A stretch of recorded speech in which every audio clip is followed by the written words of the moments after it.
The alien blade sliced into Matthew Harris's flesh, his tortured screams echoing through the lifeless bodies of his murdered parents on the cold floor of the Binar ship. At just 14 years old, Matthew never imagined that a simple morning on the edge of the Milky Way, in humanity's quiet fringe colony, could turn into a nightmarish fight for survival at the hands of a ruthless alien empire called the Binars. Their overwhelming assault ripped through the settlement's minimal defenses, not leaving even one of the few hundred human colonists alive to tell the tale. Rounded up by the cruel Binar commander Korvac, Matthew watched in horror as his parents were brutally executed trying to protect him. The innocent child's terrified sobs did nothing to prevent the alien troops from dragging him aboard their menacing ship. Korvac was utterly convinced this human boy held the secrets to ancient weapons and technologies, left behind by none other than Matthew's grandfather himself, the legendary Admiral Harris, who once brought the Binar Empire to its knees. But as the torture continued, it became clear Matthew truly knew nothing of his heritage or his grandfather's powerful secrets. Pain racked his body as Korvac grew more frustrated by the minute, inflicting unimaginable cruelty on the defenseless child. Little did they know, a desperate emergency beacon from the ravaged colony was already racing across the stars. In a dark corner of space, the Retribution sat abandoned and forgotten, once the infamous flagship of Admiral Harris that was now just a ghost ship. But as the distress signal reached its battered hull, emergency protocols kicked the ship's AI back to life. Learning of the attack and of Matthew's capture, the loyal AI knew there was only one thing to do: find the other ships in the Admiral's long-lost fleet and bring them together again for one last mission. Across the galaxy, ancient human warships that were left adrift, some barely clinging to functionality, began to power up their neglected systems once more. Like a sleeping giant roused to anger, the legendary human armada slowly converged on the Retribution's signal, ready to make the Binars pay for spilling the blood of their own. But time was running out. Korvac's patience reached its limit, and in a fit of pure rage he struck a devastating blow, leaving young Matthew on the brink of death, his fate mirroring that of the fractured human fleet about to face the mighty Binar force. On the edge of Binar sensors, the image of incoming ships sent a visible chill through the arrogant commander's spine. Admiral Harris's fleet was war-torn and battered, but still emanated a terrifying power never before seen by the Binars. For the first time, the question was no longer whether Matthew would survive or if the human ships could still fight. The question was now how many Binars would be left alive after the human fleet takes its vengeance for the spilled blood of an innocent child. On the edge of Binar sensors, the image of incoming ships sent a visible chill through the arrogant commander's spine. As the ancient human fleet approached, the Binar ships, led by Korvac's vessel, turned to face them head-on. The Retribution's advanced AI quickly assessed the situation, its processors whirring as it calculated countless strategies in mere seconds. It settled on a plan and sent a tightly encrypted message to the other human ships, detailing a coordinated attack designed to cripple the Binar fleet while minimizing the risk to young Matthew. The human ships, battle-scarred and worn from years of neglect, surged forward with surprising speed and precision. They engaged the Binar vessels, their weapons locking onto key systems and exploiting weaknesses that the Retribution's AI had identified. The Binars, caught off guard by the sudden ferocity of the attack, scrambled to mount an effective defense. Their ships shuddered under the onslaught, shields flickering and failing as the human fleet pressed their advantage. Amidst the chaos of the battle, a small strike team from the Retribution, led by the ship's android commander, slipped unnoticed into Korvac's ship. They moved swiftly through the corridors, their footsteps echoing against the metal floors. Their mission was clear: locate and rescue Matthew at any cost. As they navigated deeper into the enemy vessel, they encountered fierce resistance from Binar soldiers. The sound of gunfire filled the air, accompanied by the sizzle of energy weapons and the cries of the wounded and dying. On the bridge of his ship, Korvac watched the battle unfold with growing dread. The tide was turning against him, and he knew it. In a desperate attempt to gain leverage, He barked an order to his subordinates. "Bring the boy to me now!" He would use Matthew as a hostage, a bargaining chip to ensure his own survival. The Retribution's strike team finally reached the room where Matthew was being held. They burst through the door, weapons at the ready, and engaged in a brutal firefight with Korvac's personal guards. The guards fought fiercely, but they were no match for the skill and grit of the android commander and his team. One by one the guards fell, until only the strike team remained standing. As they moved to free Matthew, Korvac himself appeared, holding a weapon to the badly injured boy's head. The android commander froze, his eyes locking with Korvac's in a tense standoff. The commander tried to reason with Korvac, his voice calm and measured, despite the gravity of the situation. "Korvac, your fleet is on the verge of defeat. Your only chance of survival is to surrender. Don't make this any worse than it already is." Korvac sneered, his grip tightening on the weapon. "I will not surrender to the likes of you. Order your fleet to withdraw and give me safe passage back to Binar space. Only then will I release the boy." Just as it seemed the standoff would end in tragedy, a massive explosion rocked Korvac's ship, sending everyone stumbling. The Retribution, seizing the opportunity, had targeted and destroyed the vessel's main power core. In the ensuing chaos, the android commander lunged forward, disarming Korvac and pulling Matthew to safety. Alarms blared, and the ship shuddered around them as the strike team, with Matthew in tow, fought their way back to their own vessel. They dodged debris and enemy fire, their path illuminated by the flickering emergency lights. With mere seconds to spare, they leaped through the airlock, sealing it behind them just as Korvac's ship began to break apart. From the safety of the Retribution, Matthew watched as the Binar fleet crumbled under the relentless assault of the human ships. One by one, the enemy vessels were targeted and eliminated, their hulls breached, and their crews left to the mercy of the unforgiving void. The surviving Binar forces, seeing the futility of their situation, turned and fled, their ships limping away into the darkness of space. In the aftermath of the battle, the human fleet regrouped, tending to their wounded and assessing the damage. The android commander approached Matthew, placing a comforting hand on the boy's shoulder. "With the Binars defeated, we can now focus on locating and gathering any other surviving human colonies. You're not alone, Matthew. Your grandfather's legacy lives on through the actions of this fleet. We will rebuild, and we will thrive." Matthew nodded, tears welling in his eyes as he thought of his parents and his lost home. But as he looked out at the stars from the observation deck of the Retribution, a glimmer of hope sparked in his heart.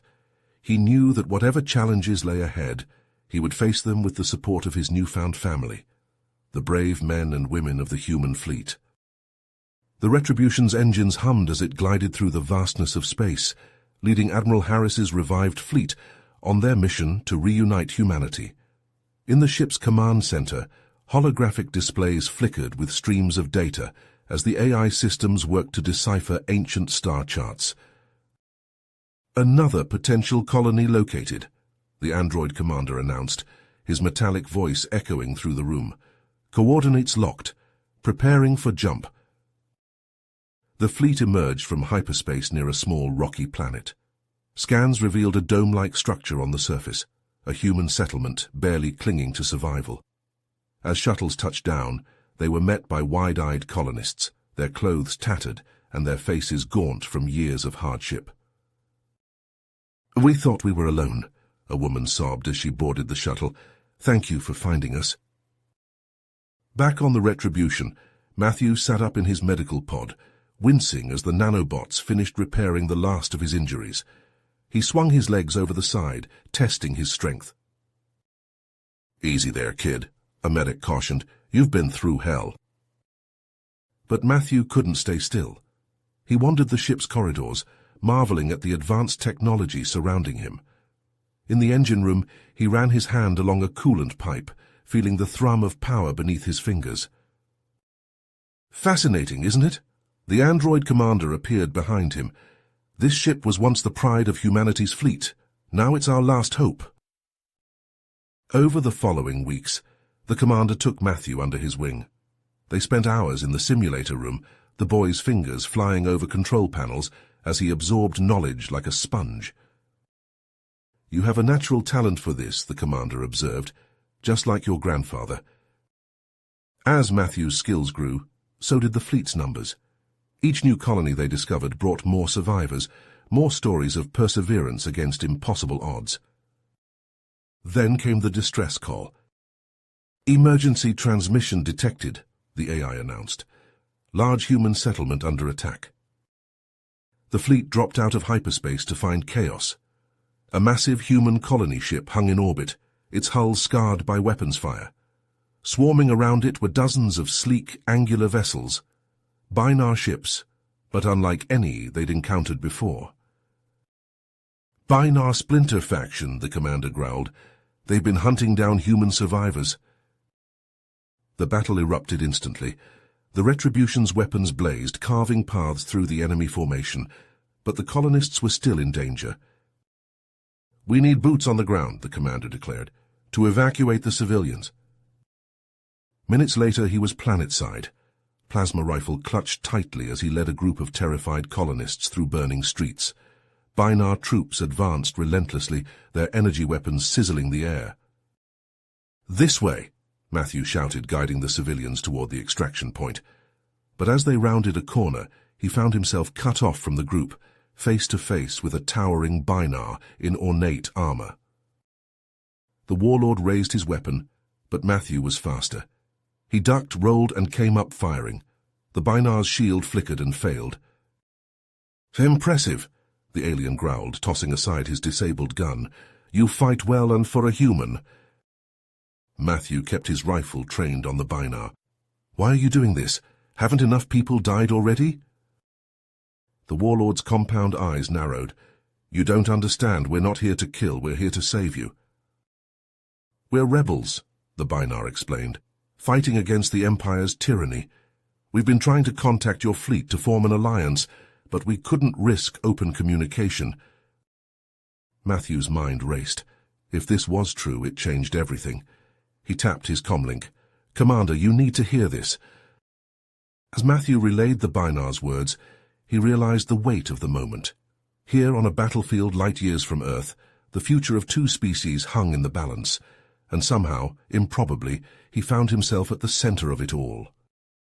Matthew's heart raced as he stood before the imposing Binar warlord. The plasma rifle in his hands suddenly felt heavier. He took a deep breath and lowered his weapon.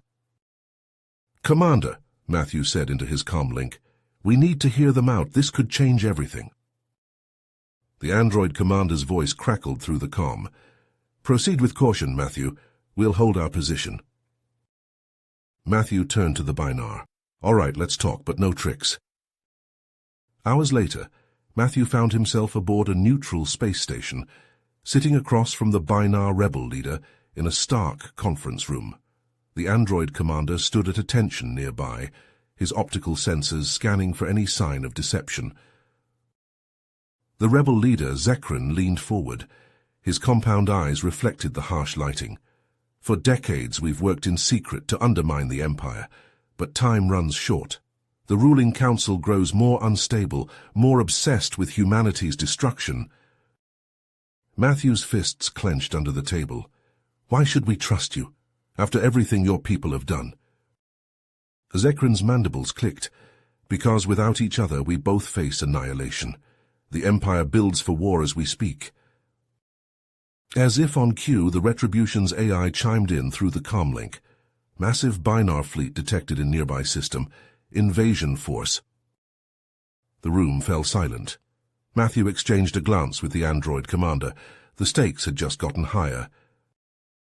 Zekran continued. "We propose an alliance. Together we can strike at the Empire's heart, overthrow the Council. In return, we'll build a new government, one of peace and cooperation with humanity." Matthew's mind raced. He thought of his time as Korvac's prisoner, of the countless human lives lost. But he also saw an opportunity. "If we do this," Matthew said, leaning forward, "we need guarantees, safeguards."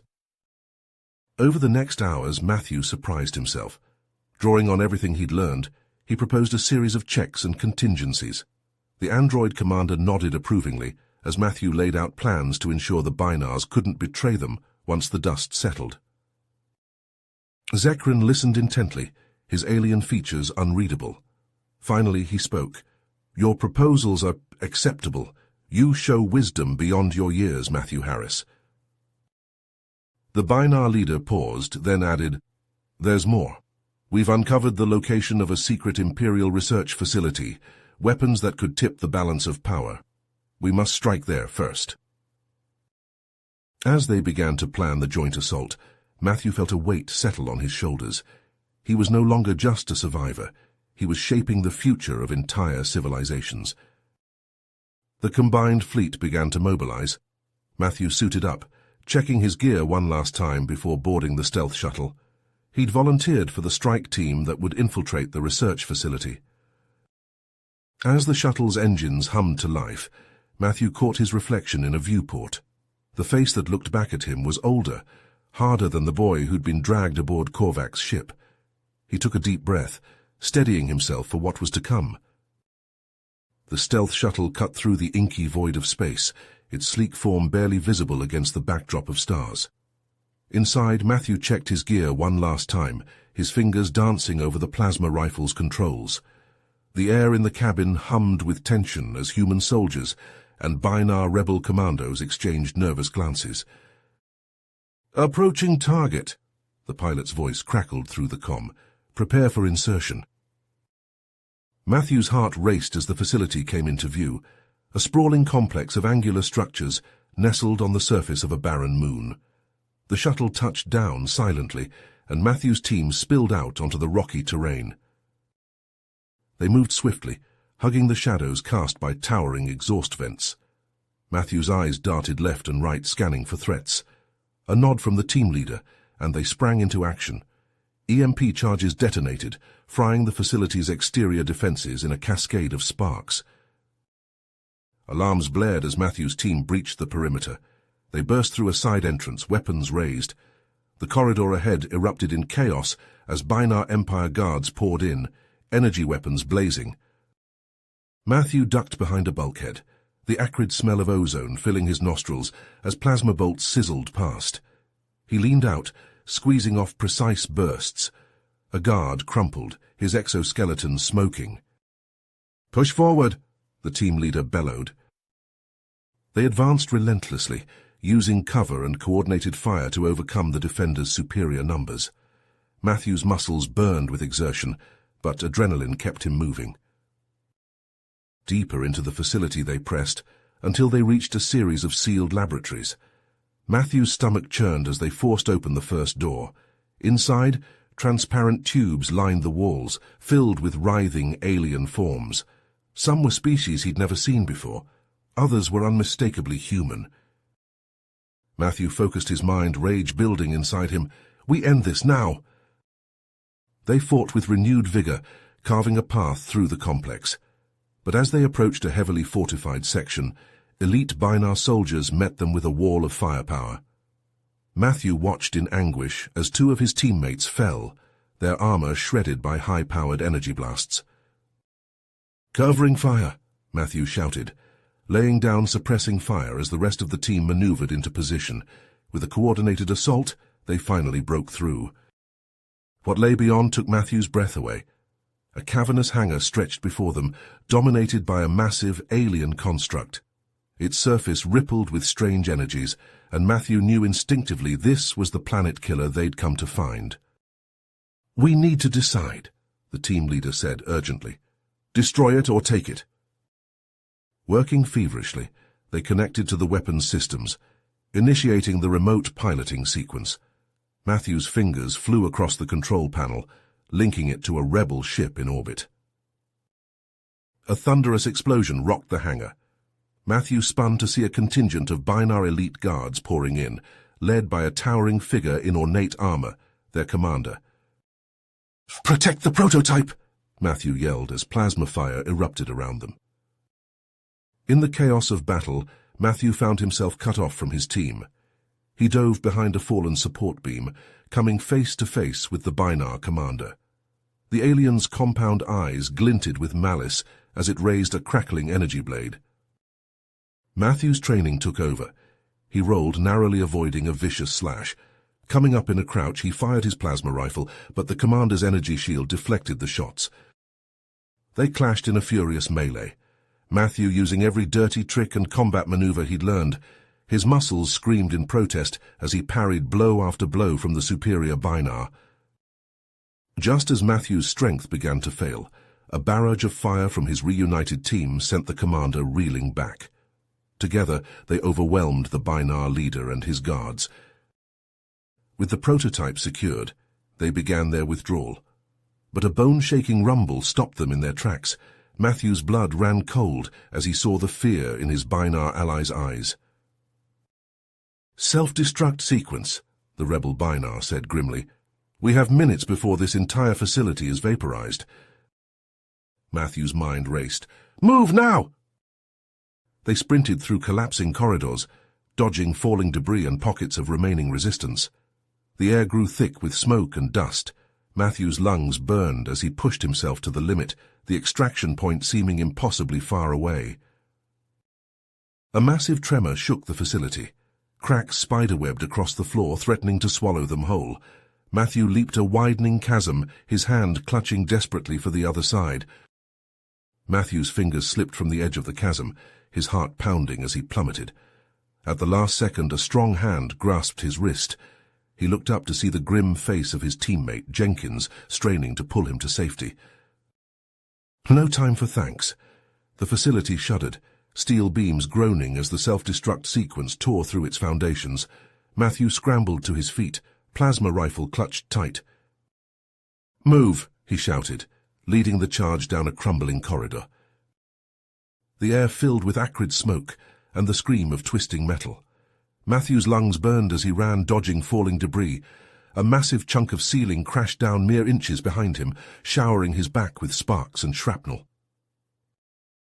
They rounded a corner, only to be met by a squad of Binar guards, their insectoid eyes gleaming with hate. Energy bolts sizzled past Matthew's head as he dove for cover behind a fallen support beam. The corridor became a kill zone, crossfire from both sides leaving scorch marks on walls and bodies alike. Matthew watched in horror as one of his team took a direct hit, her armor melting under the intensity of the Binar weapons. A deafening explosion rocked the facility. The floor beneath the Binar guards gave way, sending them plummeting into the inferno below. Matthew seized the moment. They sprinted forward, leaping over the newly formed chasm. The heat from below was intense, singeing Matthew's hair as he barely made the jump. Just as they neared the extraction point, a security bulkhead slammed shut, cutting Matthew off from the rest of his team. He spun around, heart sinking, as he realized he was trapped in a rapidly shrinking chamber with 3 elite Binar soldiers. Time slowed. Matthew's training kicked in. He dove and rolled as energy bolts crisscrossed the air above him. Coming up in a crouch, he fired a precision shot that caught the first Binar in a vulnerable joint of its exoskeleton. The second Binar charged, energy blade humming. Matthew parried with his rifle, the plasma containment field barely holding against the alien weapon. He kicked out, catching the Binar's leg and sending it stumbling. In the confusion, Matthew struck. A quick burst to the third Binar's head, a vicious elbow strike to disarm the second. His fist connected with the alien's face, cracking its mandibles. The chamber groaned, walls closing in. Matthew spotted a small maintenance hatch and dove for it. He wriggled through just as the room sealed shut behind him, the screech of crumpling metal cutting off abruptly. Matthew found himself in a service tunnel, his body aching, lungs heaving. No time to rest, he pushed on, following the sound of distant shouting. He emerged into a wider corridor, relief washing over him as he spotted his team. They were gathered before a massive security door, its surface unmarred by the destruction around them. "The locking mechanism," one of his teammates shouted over the din. "We can't override it." Matthew's mind raced. "We need to find another way out, now." They turned, heading deeper into the facility's bowels. The tremors grew more violent, entire sections of floor falling away to reveal a hellish inferno below. As they descended, a horrifying sight stopped them cold. Row upon row of containment cells stretched before them, filled with prisoners of various species. Humans, Binars, and aliens Matthew had never seen before, all subjected to nightmarish experiments.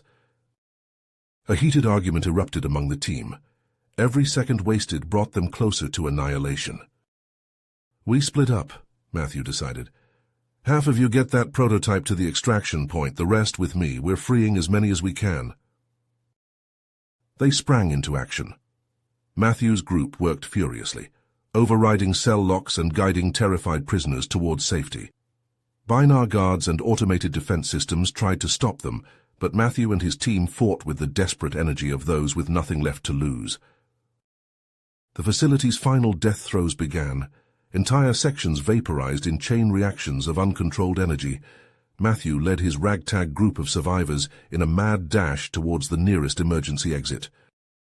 They were so close. Matthew could see the starlight beyond the airlock. Then the world exploded. A massive blast picked Matthew up and hurled him through the air. He felt the searing heat on his skin, the deafening roar in his ears, then blackness. Matthew came to, coughing and disoriented. He lay on rocky ground outside the facility. All around him, dazed survivors struggled to their feet. The research complex was gone. Nothing but a smoking crater remained. A rebel shuttle swooped in, its landing struts extending. As Matthew helped the wounded aboard, he caught sight of the Planet Killer prototype. It was a mangled, useless wreck. Matthew slumped into a seat as the shuttle lifted off. His body ached. His mind reeled from all they'd seen and done. But a spark of hope remained. They'd struck a blow against the Empire. They'd saved lives.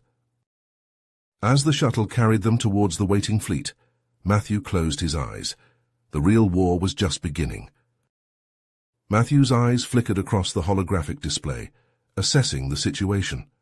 The Retribution's bridge hummed with activity as the combined human rebel fleet regrouped after their narrow escape from the Binar research facility. "We lost the prototype, but gained something far more valuable," Admiral Cole said, his weathered face etched with lines of fatigue and concern.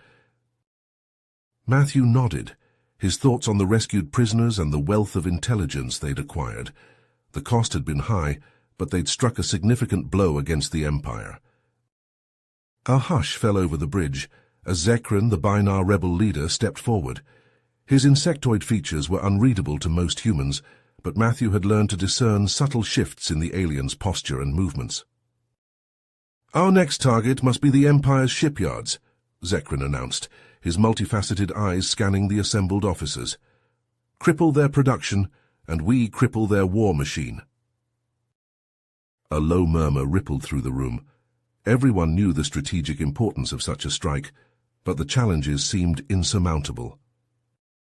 "The shipyards are deep in Empire space," Admiral Cole pointed out. "How do we even get close without being torn apart?" Zekran's mandibles clicked softly. "We've uncovered a potential backdoor, an ancient abandoned wormhole." The holographic display shifted, showing a region of space far beyond the normal shipping lanes. Matthew leaned forward, studying the swirling anomaly depicted in the projection. "It's unstable," Zekran continued, "but if we can navigate it successfully, it could put us right on the Empire's doorstep." All eyes turned to Matthew. He felt the weight of their expectations, knowing his recent actions had earned him a reputation for pulling off the impossible. "I'll lead a scout team," Matthew said, his voice steady despite the gravity of the task ahead. "We'll assess the wormhole and determine if it's viable." Hours later, Matthew found himself at the helm of a small stealth ship, accompanied by a hand-picked team of human and Binar operatives. They pushed deeper into uncharted space, evading Empire patrols with a combination of skill and sheer luck. "Contact," his Binar co-pilot announced. "Asteroid field dead ahead." Matthew's hands danced across the controls, guiding their ship through a maze of tumbling rocks and space debris. Each near miss sent a jolt of adrenaline through his system. They emerged from the asteroid field to find the wormhole waiting. It pulsed with otherworldly energy, its maw a swirling vortex of blues and purples. "Begin scans," Matthew ordered, maneuvering the ship into a stable orbit around the anomaly. Data streamed across their monitors, painting a troubling picture. The wormhole's exit point fluctuated wildly, making any attempt to traverse it a gamble with astronomical odds. "And we need more time to study the patterns," Matthew's science officer reported. "If we can—" A proximity alarm cut her off. Matthew's blood ran cold as he saw a Binar Empire patrol ship emerge from hyperspace. "Evasive maneuvers," Matthew barked, powering down non-essential systems to minimize their sensor profile. They retreated to the cover of a nearby asteroid, working feverishly to analyze the wormhole's behavior while avoiding detection. Days passed in a haze of tense calculations and near misses with Empire patrols. Sleep became a luxury as Matthew and his team pushed themselves to the brink, knowing the fate of the Alliance hung in the balance. Finally, a breakthrough. They'd identified a pattern in the wormhole's fluctuations, a narrow window where safe passage might be possible. "We need to test it," Matthew said, his voice hoarse from lack of sleep. "I'll take the scout ship through." His team protested, but Matthew stood firm. The risk was too great to ask anyone else to take it on. Matthew eased the scout ship towards the wormhole's event horizon, his team feeding him constant updates on the anomaly's behavior. He took a deep breath, steeling himself for what lay ahead. Initiating jump in 3, 2, 1. The scout ship plunged into the wormhole. Reality twisted around Matthew, battering his small vessel with titanic forces. Warning klaxons blared as the hull groaned under the strain. Matthew's teeth rattled in his skull as he fought to keep the ship on course. Just when he thought the ship would tear apart, they burst free on the other side. Matthew's hands shook as he checked his position, confirming they'd made it to the target system. His elation was short-lived.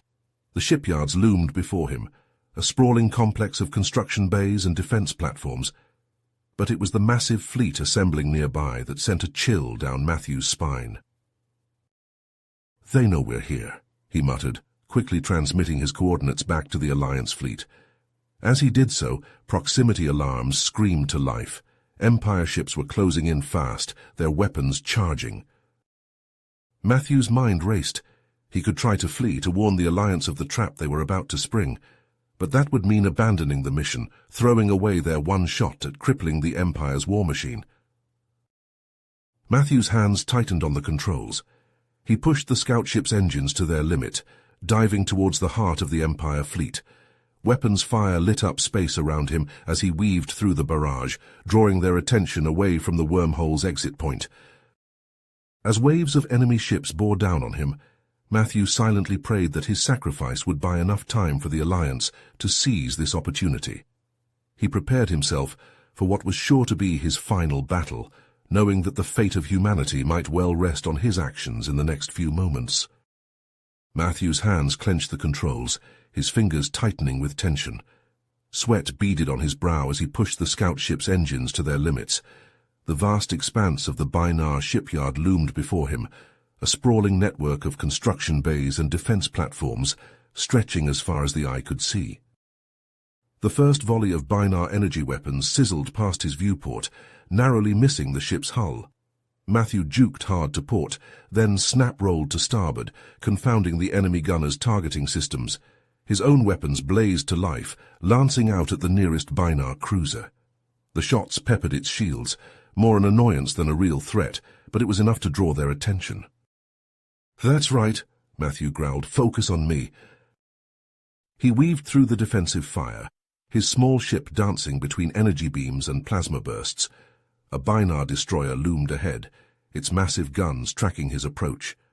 Matthew waited until the last possible second before yanking his ship into a tight loop, skimming mere meters from the destroyer's hull. The maneuver left two Binar fighters on his tail in disarray, unable to match his extreme turn. As Matthew led the Binar ships on a wild chase through their own defensive grid, he keyed in a coded transmission to the Alliance fleet. His fingers flew over the console, relaying vital intel on the enemy's numbers and positions. "Ambush and awaiting full assault now," he barked into the comm, hoping his fragmented message would get through.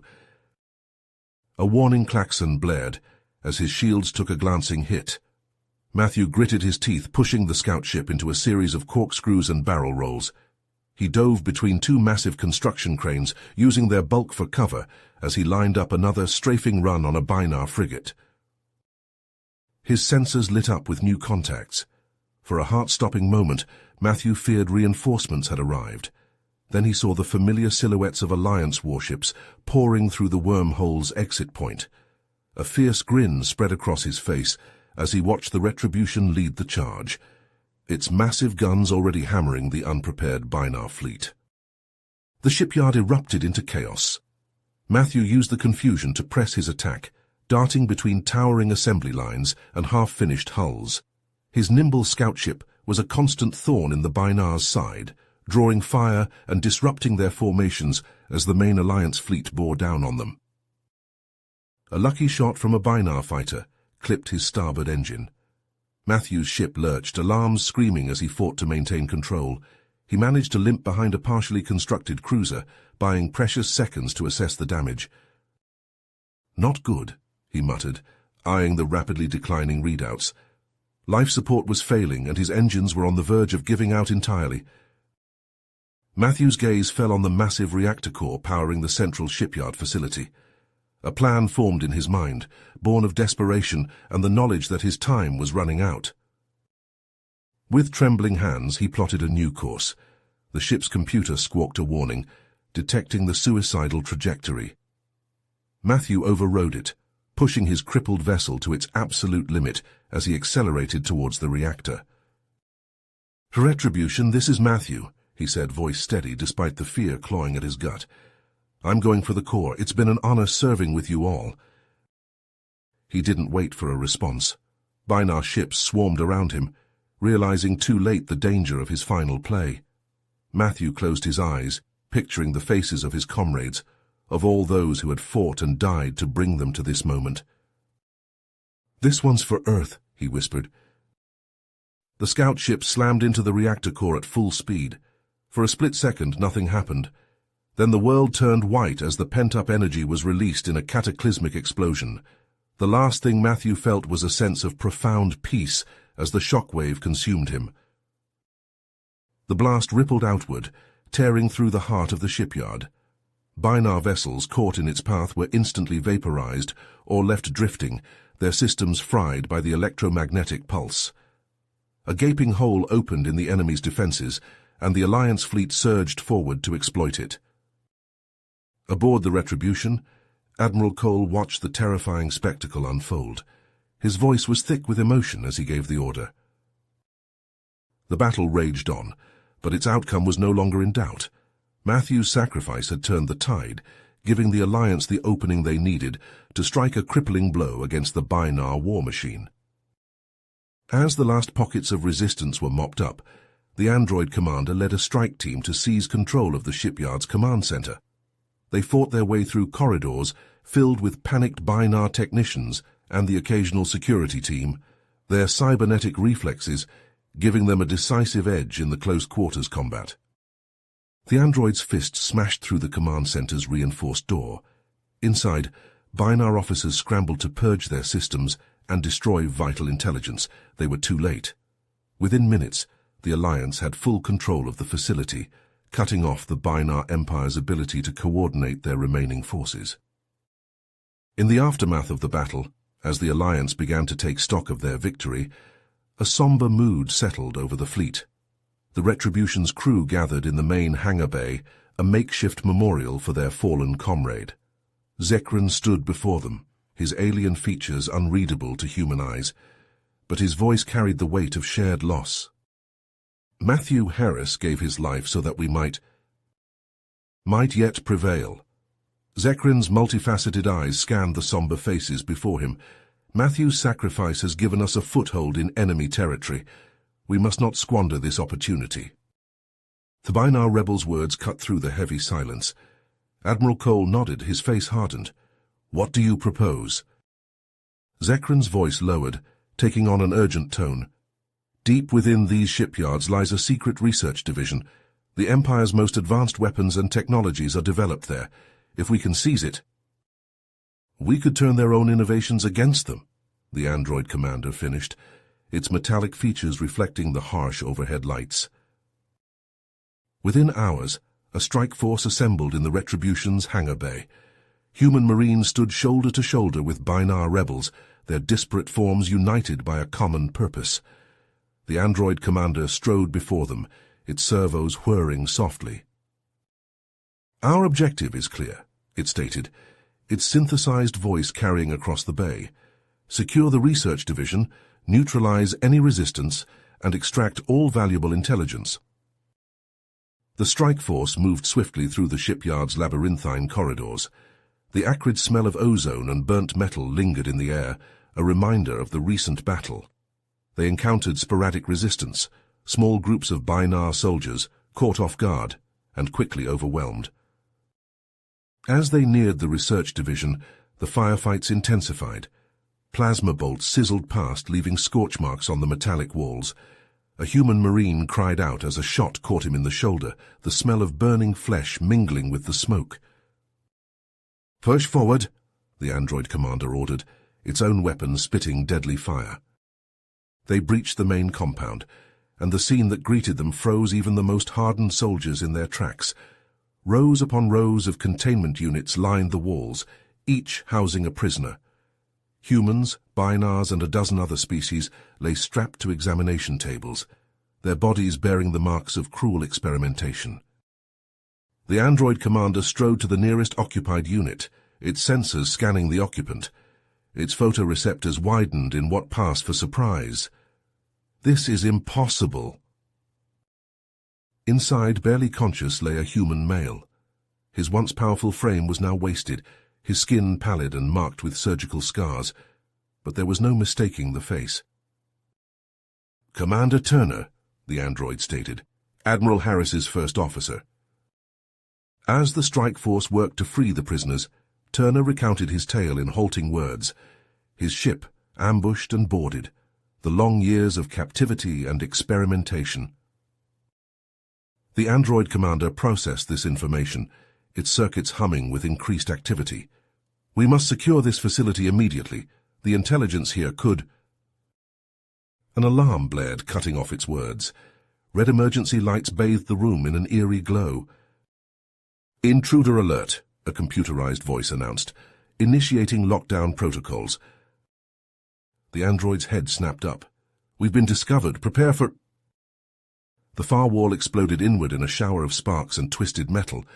Through the breach poured a wave of Bynarr shock troopers, their armor gleaming and weapons primed. "Take cover!" the android shouted, diving behind an examination table as plasma fire filled the air. The strike force scrambled for position, returning fire as best they could, but they were outnumbered and caught in the open. A human Marine fell, his chest a smoking ruin. A Bynarr rebel crumpled, blue blood pooling beneath him. The android commander's circuits raced, analyzing the situation.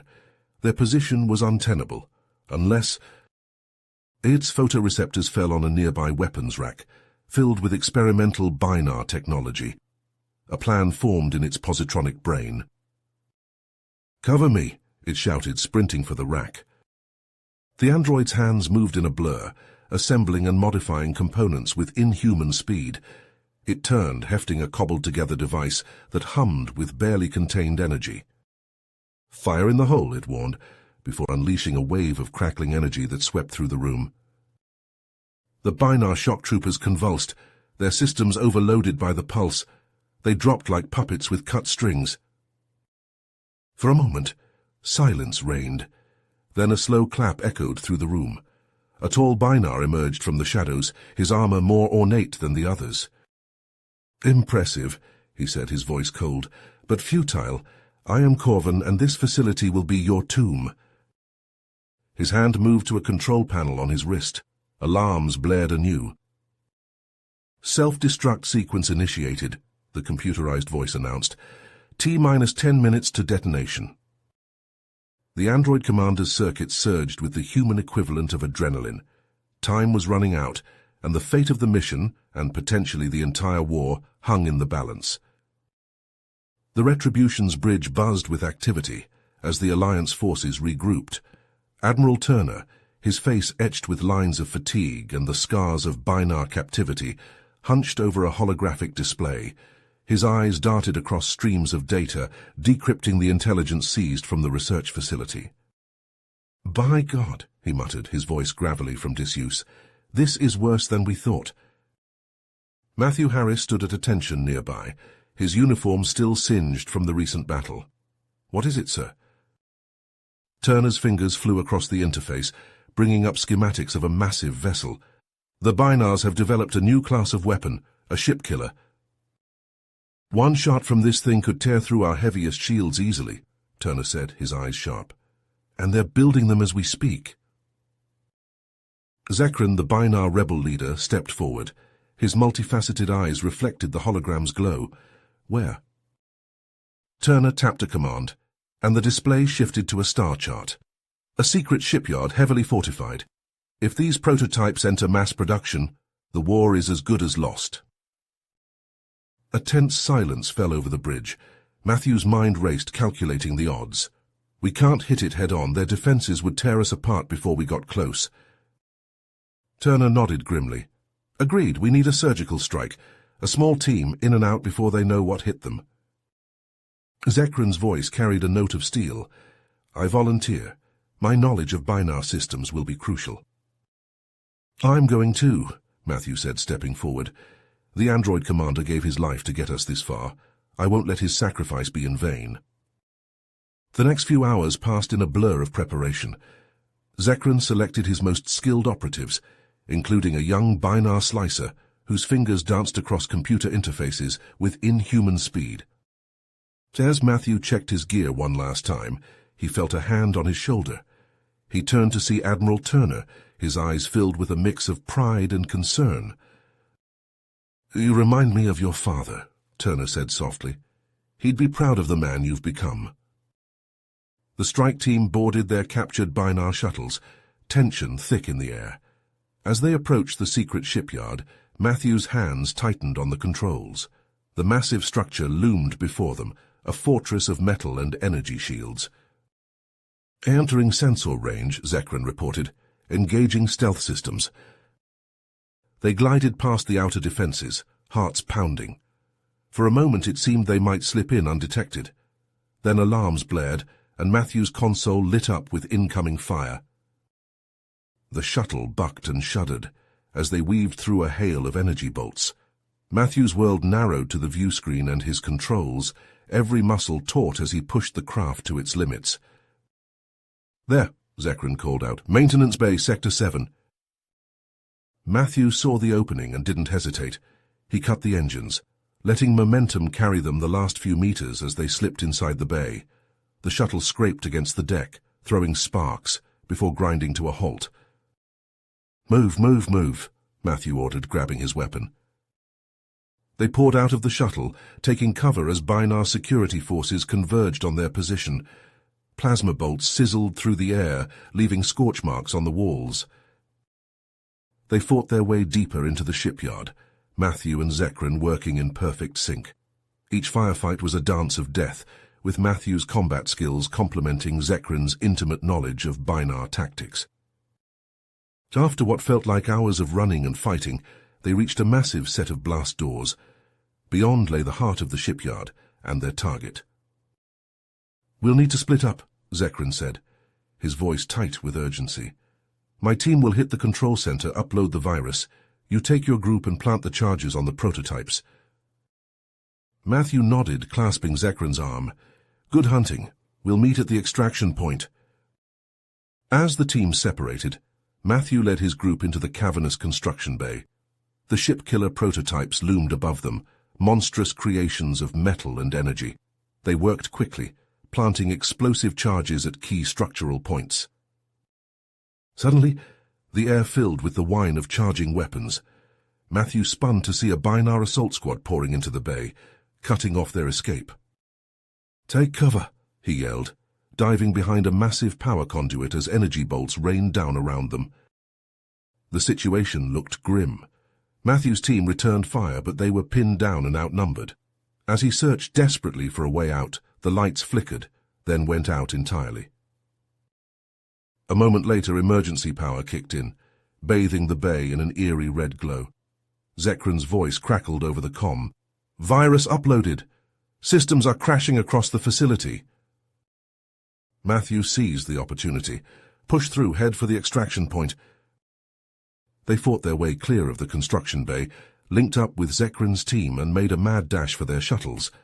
Behind them, explosions rocked the facility as the charges detonated.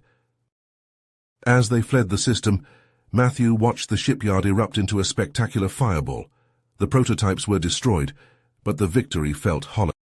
Several of their team were missing, including the young Binar slicer. Matthew bowed his head, honoring their sacrifice. The Binar ship killers were no more, but he knew the war was a long way to go. As they set course for the Retribution, his mind was already turning to the battles yet to come. The Retribution's war room buzzed with tension as Admiral Turner pored over the holographic display. His weathered face tightened as he decrypted the incoming transmission. "This changes everything," Turner muttered, his voice gravelly. Matthew leaned in, studying the data. "What is it, sir?" Turner's fingers flew across the interface, bringing up schematics of a massive construct. "The Binars have accelerated their doomsday project, a planet killer." The hologram rotated, revealing a weapon of terrifying proportions. Matthew's blood ran cold as he processed the implications. "One shot could render Earth uninhabitable," Turner continued, his eyes hard. "We can't let this become operational." Zekran stepped forward, his multifaceted eyes reflecting the hologram's glow. "Where are they building it?" Turner tapped a command, shifting the display to a star chart. "Deep in Binar space, heavily fortified." Matthew's mind raced, calculating options. A frontal assault would be suicide. "Agreed," Turner nodded. "We need something unexpected, a feint to draw off their fleet while a small team infiltrates and sabotages the weapon." Matthew straightened, meeting the Admiral's gaze. "I volunteer to lead the strike team." Turner studied him, then nodded. "Assemble your squad. You leave in 6 hours."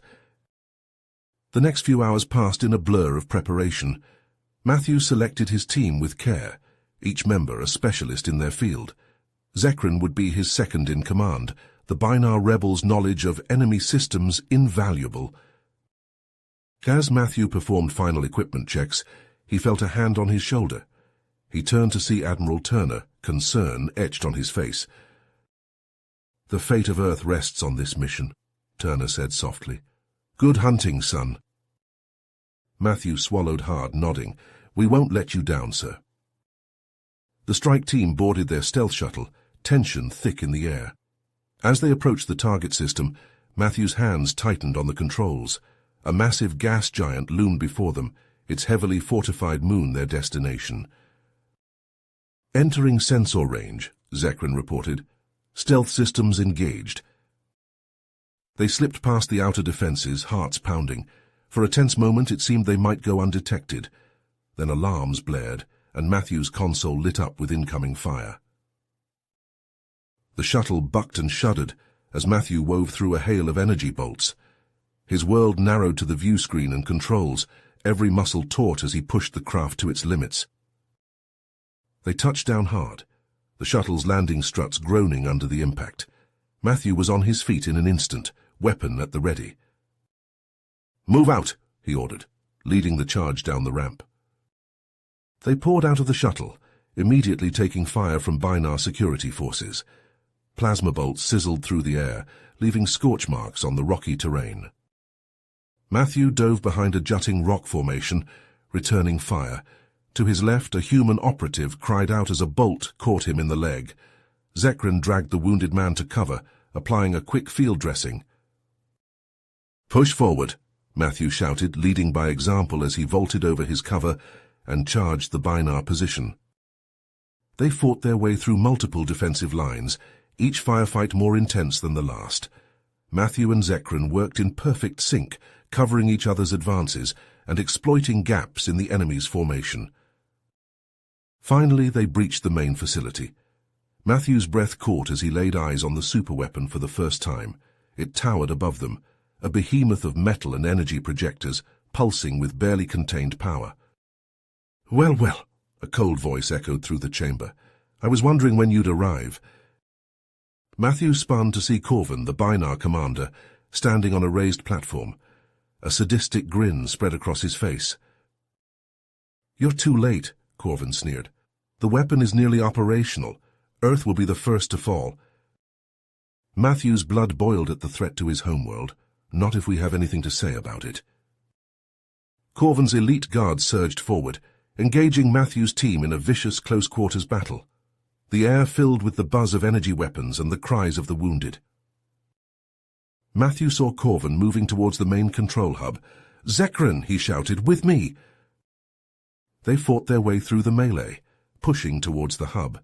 Matthew's muscles burned with exertion as he ducked, weaved, and returned fire. Finally, they reached the platform. Corvin turned, his eyes narrowing as he faced Matthew. "You've come far," the Binar commander said, drawing an energy blade, "but this is where it ends." Matthew activated his own blade, the air crackling with energy. "You're right about one thing," he growled. "This ends now." Their blades clashed in a shower of sparks, the fate of Earth hanging in the balance. "Certain, sir." Matthew's muscles ached as he guided the shuttle into the docking bay of the Alliance flagship. The exhilaration of destroying the Binar superweapon faded, replaced by bone-deep exhaustion. He stepped onto the deck, expecting a hero's welcome. Instead, he found Admiral Turner and Zekran waiting, their faces etched with grim lines. Turner's voice was heavy. "While you were hitting the superweapon, the Binars launched a massive counterattack. They took the retribution." The words hit Matthew like a physical blow. The retribution, his grandfather's ship, the pride of the human fleet. He struggled to process the information. "Corvin," Zekran spat the name. "He survived the facility's destruction, led the assault himself." Turner nodded. "I was hoping you'd say that. We're assembling a strike team now." The next few hours passed in a blur of preparation. Matthew handpicked his team, a mix of hardened human veterans and Binar rebels. They pored over schematics, planning their assault. As Matthew checked his gear one final time, Zekran approached. "Are you ready for this?" Matthew met his friend's multifaceted gaze. "No, but we're going anyway." They boarded the captured Binar shuttles, tension thick in the air. As they approached the Retribution's position, Matthew's hands tightened on the controls. The massive vessel loomed before them, a familiar silhouette twisted into something alien and threatening. "Engaging stealth systems," Zekran reported. They glided past the outer defenses, each second stretching into eternity. Matthew held his breath, half expecting alarms to blare at any moment. But they made it, touching down in a deserted cargo bay. They poured out of the shuttles, weapons at the ready. The corridors of the Retribution felt wrong, too quiet, too empty. They encountered their first resistance at a junction leading to the main engineering section. Plasma bolts sizzled through the air as Binar defenders opened fire. Matthew dove for cover, the acrid smell of ozone filling his nostrils. He returned fire, his shots precise and controlled. "Push through," he shouted. "We need to reach the reactor controls." They fought their way deeper into the ship, each meter gained at a terrible cost. Matthew saw good men and women fall, their bodies littering the deck. But they pressed on, driven by desperation and the knowledge of what was at stake. Finally, they reached the massive blast doors leading to the main reactor chamber. Matthew turned to his team, meeting each of their eyes in turn. "This is it," he said. "Whatever happens in there, it's been an honor serving with you all." The doors hissed open, revealing a scene of chaos. Corvin stood at the center of the chamber, surrounded by his elite guard. Behind him, the reactor pulsed with barely contained energy, alarms blaring as containment fields fluctuated. "So you're too late, Harris," Corvin shouted, his face twisted with hate. "This ship dies with me." Matthew raised his weapon. "Not if I have anything to say about it." The chamber erupted into a storm of weapons fire. Matthew and his team fought with desperate fury, slowly pushing towards the reactor controls. An explosion rocked the ship, nearly throwing Matthew off his feet. "The containment fields are failing," Zekran shouted over the din. "We're out of time." Matthew saw his chance. As Corvin turned to bark orders at his men, Matthew sprinted for the control console. Plasma bolts seared the air around him, singeing his uniform. He reached the console, his fingers flying over the controls. For a heart-stopping moment, nothing happened. Then the alarms cut off, the reactor's pulsing glow subsiding to a steady hum. Matthew allowed himself a moment of relief. It was short-lived. Corvin's laughter echoed through the chamber. "You think you've won? I still have one last card to play." The Binar commander tapped a command into his wrist computer. A new set of alarms blared to life. "Antimatter warhead detected," Zekran shouted, his voice tight with panic. "He's activated a failsafe." Matthew's blood ran cold as he realized the true scope of Corvin's plan. If that warhead detonated, it wouldn't just destroy the Retribution, it could cripple the entire Alliance fleet. "Where is it?" Matthew demanded, already moving towards the chamber's exit. Zekran's fingers danced over a nearby console. "Deep in the ship's core, we have minutes at most." Matthew turned to his team. "You heard him. Move." They raced through the ship's corridors, every second precious. As they ran, Matthew's mind whirled, trying to formulate a plan. They had to find the warhead, had to disarm it somehow. The fate of the entire war effort hung in the balance, and time was running out. Matthew's boots pounded the metal deck as he sprinted through the Retribution's winding corridors. His breath came in ragged gasps, each inhale tasting of ozone and fear. Behind him, his team struggled to keep pace, their weapons clutched tight. The Binar rebel's voice crackled through the calm. "2 more junctions, we're close." They rounded a corner, only to be met by a hail of plasma fire. Matthew dove, feeling the heat of a bolt singe his hair as he rolled behind a bulkhead. His team scattered, taking cover where they could. "Suppressing fire," Matthew ordered, leaning out to squeeze off a burst from his rifle. The air filled with energy bolts as both sides exchanged fire. Matthew's eyes darted to his wrist display. The countdown ticked relentlessly onward. "We don't have time for this," he growled. "Zekran, can you hack their shield generators?" Seconds later, the Binar defenders' energy shields flickered and died. Matthew's team seized the opening, their precise shots dropping the enemy with ruthless efficiency. "Move," Matthew shouted, already sprinting forward again. They reached a massive blast door, its surface scarred and pitted. Zekran's fingers flew over the control panel, but the door remained stubbornly sealed. "Corvin's locked us out," Zekran snarled. "I can't override it." Matthew hefted his rifle. "Then we make our own door, everyone back." They retreated as Matthew primed a breaching charge. The explosion rocked the corridor, leaving a jagged hole in the reinforced metal. Inside they found the antimatter warhead. It pulsed with sickly energy, its countdown display a grim reminder of their dwindling time. Matthew and Zekran rushed to the control console, their fingers dancing across its surface. Warning messages flashed across the screen, each attempt at disarming met with failure. "It's no use," Matthew said, his voice tight. "We can't crack Corvin's protocols." Zekran's multifaceted eyes met Matthew's. "Then we do it the hard way."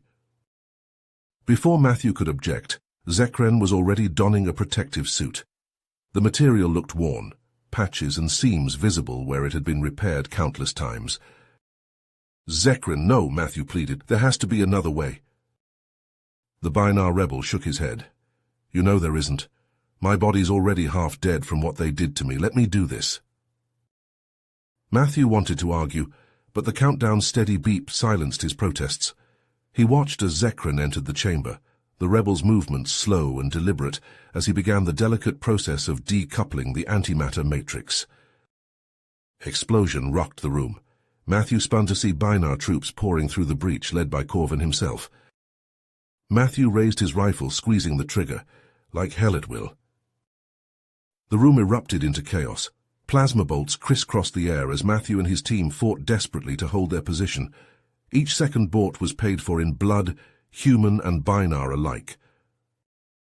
Matthew ducked behind the console, stealing a glance at Zekrin's progress. The Binar's movements were growing sluggish, his protective suit already showing signs of radiation damage. "How much longer?" Matthew shouted. Zekrin's voice came back weak and slurred. "Almost there." A scream of rage drew Matthew's attention. Corvin charged forward, his face twisted in hate. Matthew met him halfway, their bodies colliding with bone-jarring force. They grappled, trading vicious blows.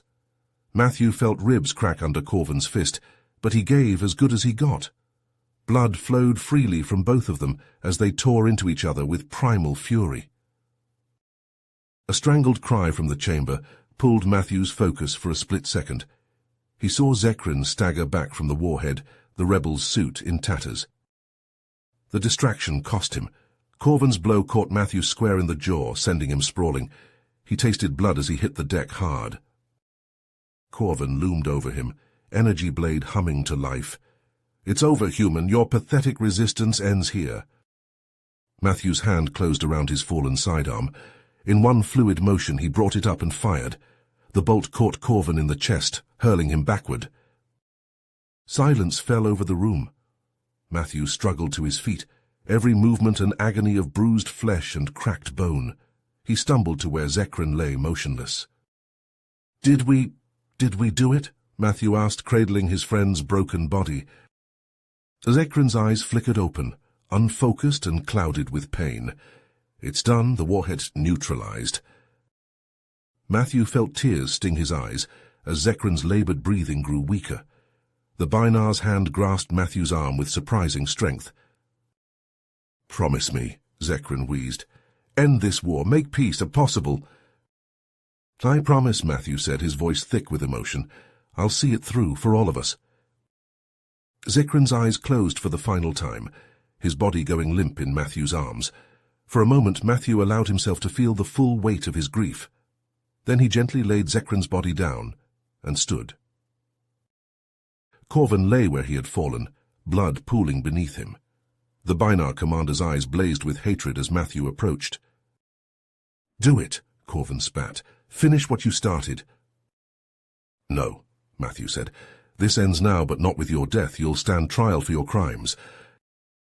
As Matthew secured Corvin, the full impact of their victory began to sink in. The retribution was theirs again, but the cost had been staggering.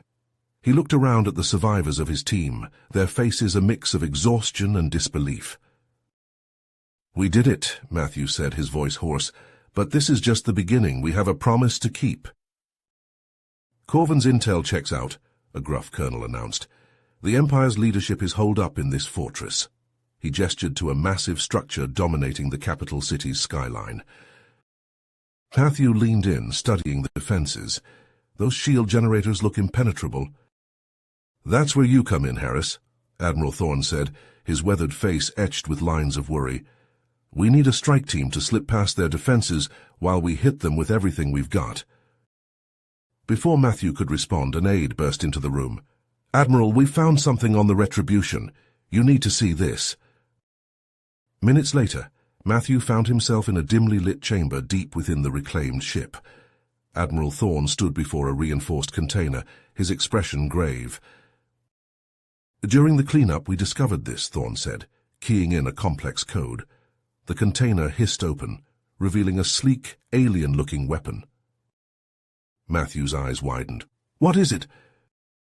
"A phase disruptor," Thorne explained. "Experimental tech. One shot can punch through any known shield or armor." Matthew reached out, then hesitated. Why wasn't I told about this before? Thorne's face darkened. "Because it was deemed too dangerous. Even your grandfather didn't know." He lifted the weapon, offering it to Matthew. "But now, with everything at stake, we need every advantage we can get." Matthew accepted the disruptor, feeling its weight. He knew the responsibility that came with it. Hours later, Matthew crouched in the hold of a stealth shuttle, surrounded by his hand-picked team. Through the viewports, he watched the Alliance fleet engage the Binar defenses in a fury of weapons fire. They slipped past the distracted Binar forces, setting down in a secluded area near the stronghold. As they disembarked, Matthew's instincts screamed a warning. "Contact!" one of his team shouted. A Binar patrol rounded the corner, weapons raised. Matthew dove for cover as energy bolts sizzled past. His team returned fire, their precise shots dropping several Binars. But one of the aliens reached for its comm unit. Matthew's shot came a split second too late. The alarm blared across the compound. "So much for stealth," Matthew growled. "New plan, we go in hard and fast." They fought their way through the outer defenses, Matthew wielding the phase disruptor with deadly precision. Each shot tore through Binar shields and armor effortlessly. As they neared the central keep, Matthew saw a group of figures fleeing towards a waiting shuttle, the Binar ruling council. He raised the disruptor, took a deep breath and fired. The shot lanced out, striking the shuttle's engines. The craft exploded in a brilliant fireball, scattering the Binar leaders. But as they entered the central chamber, klaxons began to wail. One of the Binar leaders, his face a mask of hatred, stood at a control panel. "If we fall, you fall with us," the alien snarled. "This entire facility will be vaporized in minutes." Matthew's blood ran cold as he saw the reactor readouts climbing towards critical mass. "Stop the overload," he ordered his team. "I'll deal with them." What followed was a brutal, chaotic melee. Matthew fought hand-to-hand with the Binar leaders, their alien strength nearly overwhelming him, but desperation lent him strength. He reached the main console, fingers flying over alien controls. Warning messages flashed across the screen as he wrestled with the unfamiliar system. "Come on," Matthew muttered, sweat stinging his eyes. With seconds to spare, he found the right command sequence. The reactor's ominous hum began to subside. Matthew sagged against the console, exhausted but triumphant. He looked up to see his team subduing the last of the Binar leaders. It was over. Matthew staggered outside, blinking in the harsh sunlight. The sky above was filled with the smoking wreckage of Binar ships. In the distance, he could hear the cheers of Alliance troops. As the reality of their victory sank in, Matthew felt a weight lift from his shoulders. The war that had consumed so much of his life was finally, truly over. He looked out over the burning city, knowing that the real work was just beginning. But for the first time in years, Matthew allowed himself to feel something he had almost forgotten. Hope. Matthew's boots pounded the metal deck as he sprinted towards Xerax. The Binar commander's massive form loomed ahead, battle armor gleaming under the harsh lights of the command center. Matthew's rifle spat a stream of plasma bolts, most deflecting harmlessly off Xerax's shields. "Pitiful human," Xerax rumbled, his voice a guttural growl through his helmet speakers. "Your species will be exterminated." The Binar raised a massive cannon, energy crackling along its length. Matthew dove to the side as a burst of searing energy scorched the deck where he'd stood moments before.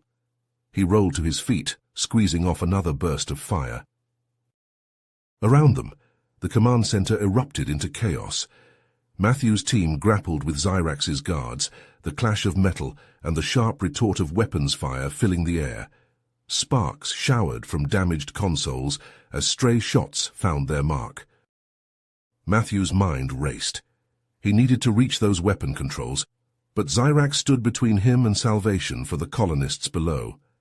He feinted left, then darted right, trying to circle around the hulking Binar. Xerax anticipated the move. A massive armored fist caught Matthew in the ribs, driving the air from his lungs. He stumbled back, gasping. Matthew's hands fumbled at his belt, fingers closing around a plasma grenade. He primed it and hurled it at Xerax's feet.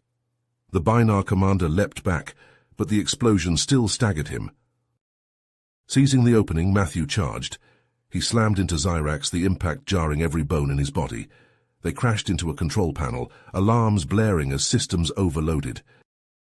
Matthew's fists pounded against Xerax's armor, searching for weak points. The Binar roared in fury, massive arms flailing as he tried to dislodge the human clinging to him. "You cannot stop what's coming," Xerax bellowed. "The Binar Empire will rise again." A savage blow sent Matthew flying. He hit the deck hard, tasting blood. Through blurred vision he saw Xyrax striding towards the main weapons console. "No!" Matthew yelled, forcing himself to his feet. He lunged forward, tackling Xyrax from behind. The Binar's armored elbow smashed into Matthew's face, sending stars exploding across his vision. But he held on, fingers scrabbling for purchase on the smooth armor. They staggered across the command deck, a whirlwind of flailing limbs and fury. Matthew's world narrowed to a pinpoint focus: stop Xyrax, save the colonists. His hand found a gap in the armor, exposed wiring sparking beneath his fingers. Matthew yanked hard, tearing out a fistful of circuits. Xyrax howled in pain and rage as his armor's systems flickered. "Die, human filth!" the Binar commander roared. Black spots danced at the edges of Matthew's vision. His lungs burned for air, but his fingers kept moving, muscle memory from countless simulations guiding them. With a final, desperate lunge, Matthew slammed his palm down on the emergency shutdown. The console went dark. The ominous hum of charging weapons faded away. Xyrax's grip loosened in shock. Matthew twisted free, gasping for air. He spun, facing the enraged Binar commander. "It's over, Xyrax," Matthew wheezed. "Your war ends here." Xyrax let out an inhuman howl of fury and charged. Matthew stood his ground, ready to face whatever came next. Matthew burst into the power core chamber, the acrid smell of ozone and burning circuitry assaulting his senses. The room pulsed with an eerie blue glow, massive energy conduits snaking across the walls and ceiling. Ahead, a squad of Binar guards stood ready, their alien faces twisted with hate. "For Xyrax!" one of them bellowed, raising a wicked-looking energy rifle. Matthew dove behind a nearby console as a hail of plasma bolts seared the air where he'd stood moments before. The phase disruptor hummed in his hands, its power cells nearly depleted. "Last charge," he muttered, thumbing the activation switch. He popped up from cover, squeezing the trigger. A lance of brilliant energy erupted from the weapon, cutting through the Binar's defenses like they weren't there. Two of the alien warriors fell, their armor reduced to slag. "Sir," Sergeant Chen shouted over the din of battle, "we need to reach that main control terminal." Matthew's eyes locked onto the central hub of the power core, a towering pillar of light and energy. A Binar technician worked frantically at its base, no doubt attempting to lock out the systems. "Cover me," Matthew yelled, sprinting from his position. Energy bolts sizzled past as he zigzagged across the chamber floor. A near miss scorched his armor, the heat searing his skin beneath. He gritted his teeth against the pain and pressed on. The Binar technician saw him coming and reached for a sidearm. Matthew was faster. He tackled the alien, driving them both to the ground. They grappled furiously, the Binar's inhuman strength threatening to overwhelm him. Matthew's fingers closed around the alien's throat, squeezing with desperate strength. The Binar's eyes bulged, its struggles weakening. With a final spasm, it went limp. Panting heavily, Matthew hauled himself to his feet and turned to the control terminal. Alien symbols scrolled across holographic displays, incomprehensible to human eyes. "Chen," he shouted, "I need you on this console now." The sergeant sprinted over, ducking under a barrage of enemy fire. His fingers flew across the alien interface, brow furrowed in concentration. "Almost got it," Chen muttered. "Just need to... there." The chamber's oppressive hum began to fade, the brilliant glow of the power core dimming. Alarms blared as system after system went dark. "We did it," Matthew breathed, allowing himself a moment of relief.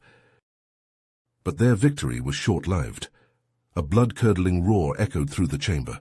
Matthew spun to see Xyrax's massive form filling the doorway, the Binar commander's armor sparking and damaged, but still functional. "You will not take my ship," Xyrax bellowed, raising a massive energy cannon. Matthew's eyes widened as he saw the weapon powering up for a devastating blast. There was nowhere to run, nowhere to hide. Time seemed to slow as he watched death rushing towards him. Suddenly Chen was there, shoving Matthew aside. The sergeant's body jerked as the energy blast struck him full in the chest, hurling him across the chamber. "No!" Matthew screamed, scrambling to his fallen comrade. Chen's eyes fluttered open, blood trickling from the corner of his mouth.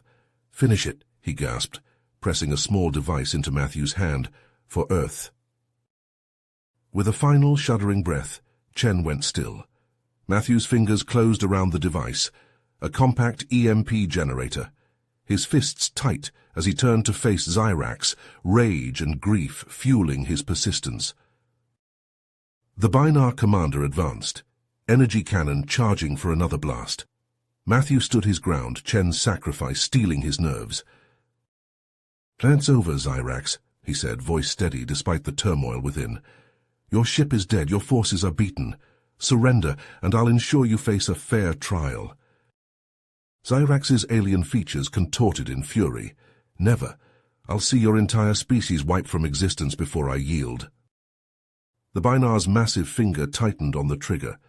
In that instant, Matthew activated the EMP device. A wave of invisible energy pulsed outward.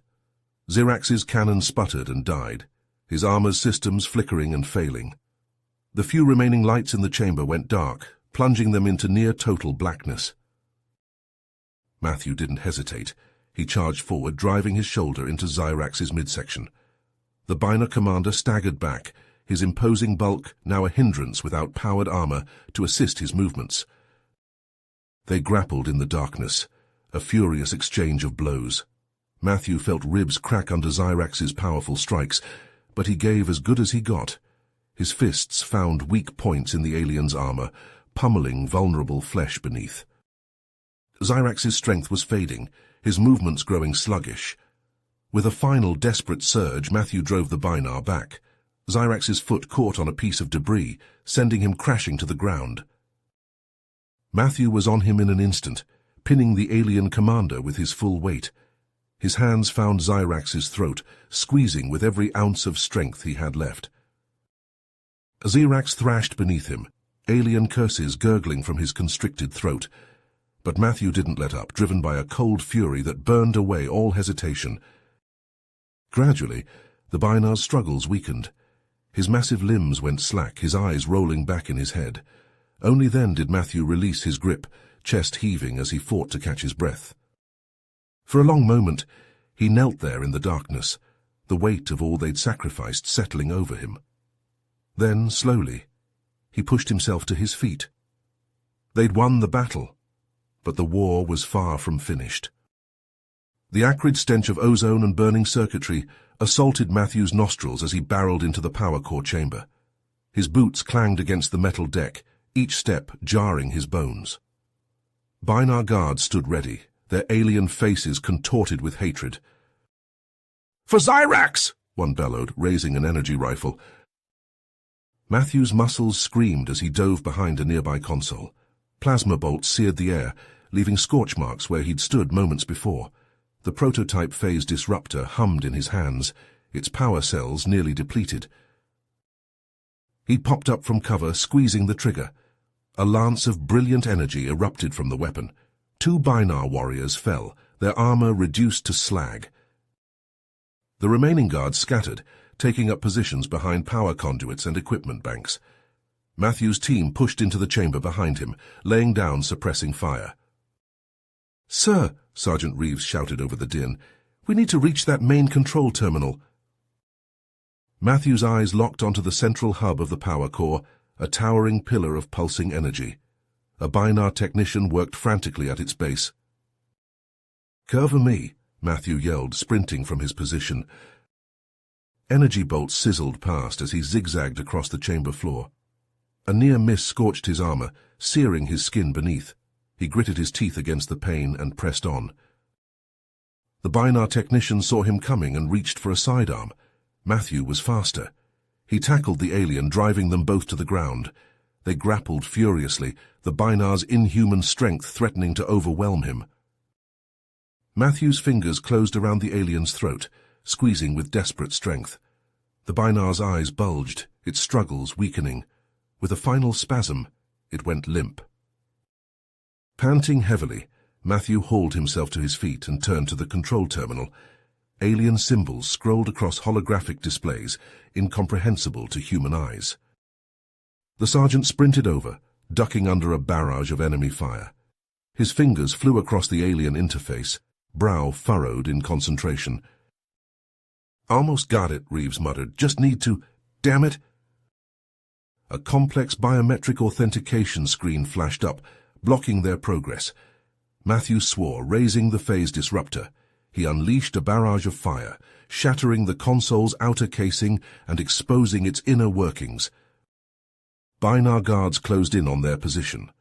Matthew worked feverishly, rerouting power conduits and manually overriding fail-safe systems. His hands moved with lightning speed, combat training allowing him to navigate the intricate circuitry. Just as the Binars were about to overwhelm them, Matthew completed the final override sequence. The power core's energy output began to fluctuate wildly, containment fields destabilizing.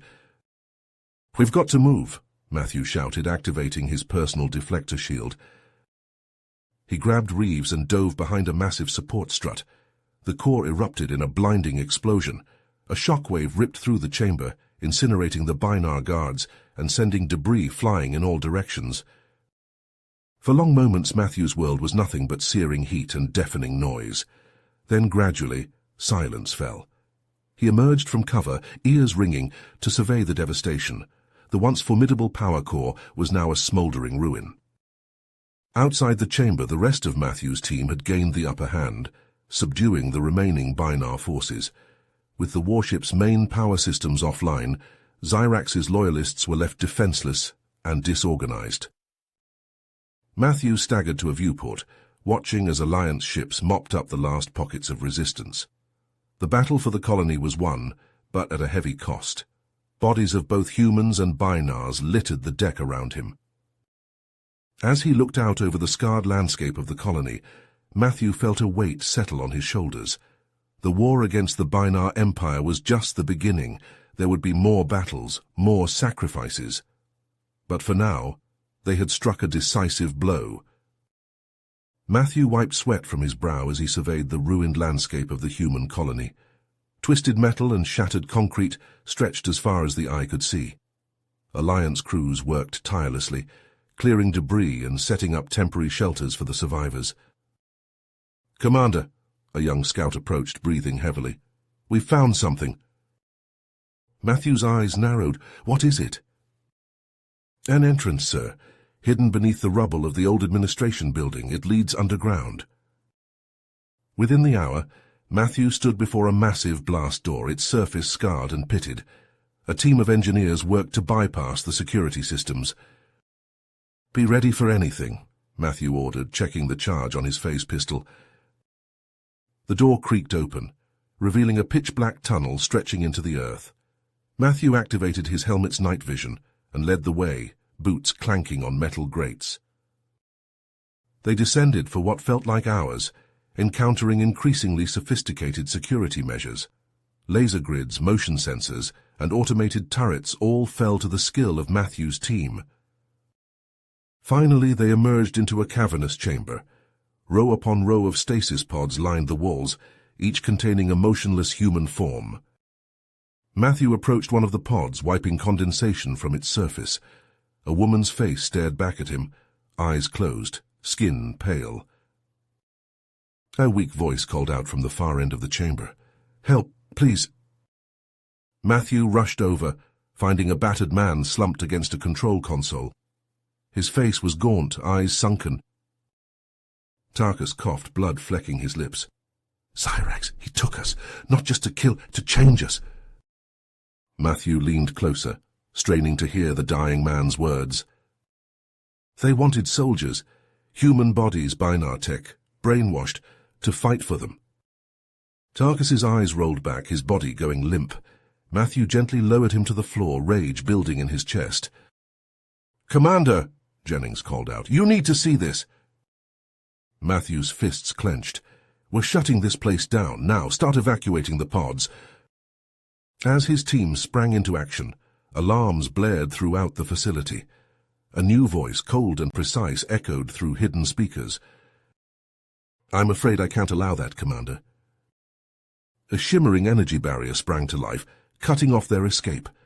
Binar soldiers poured into the chamber from hidden entrances. At their head stood a tall, gaunt figure. His body was a nightmarish fusion of flesh and machinery, eyes glowing with malevolent intelligence. "I am Cyrax," the being announced, "and you will not undo our great work."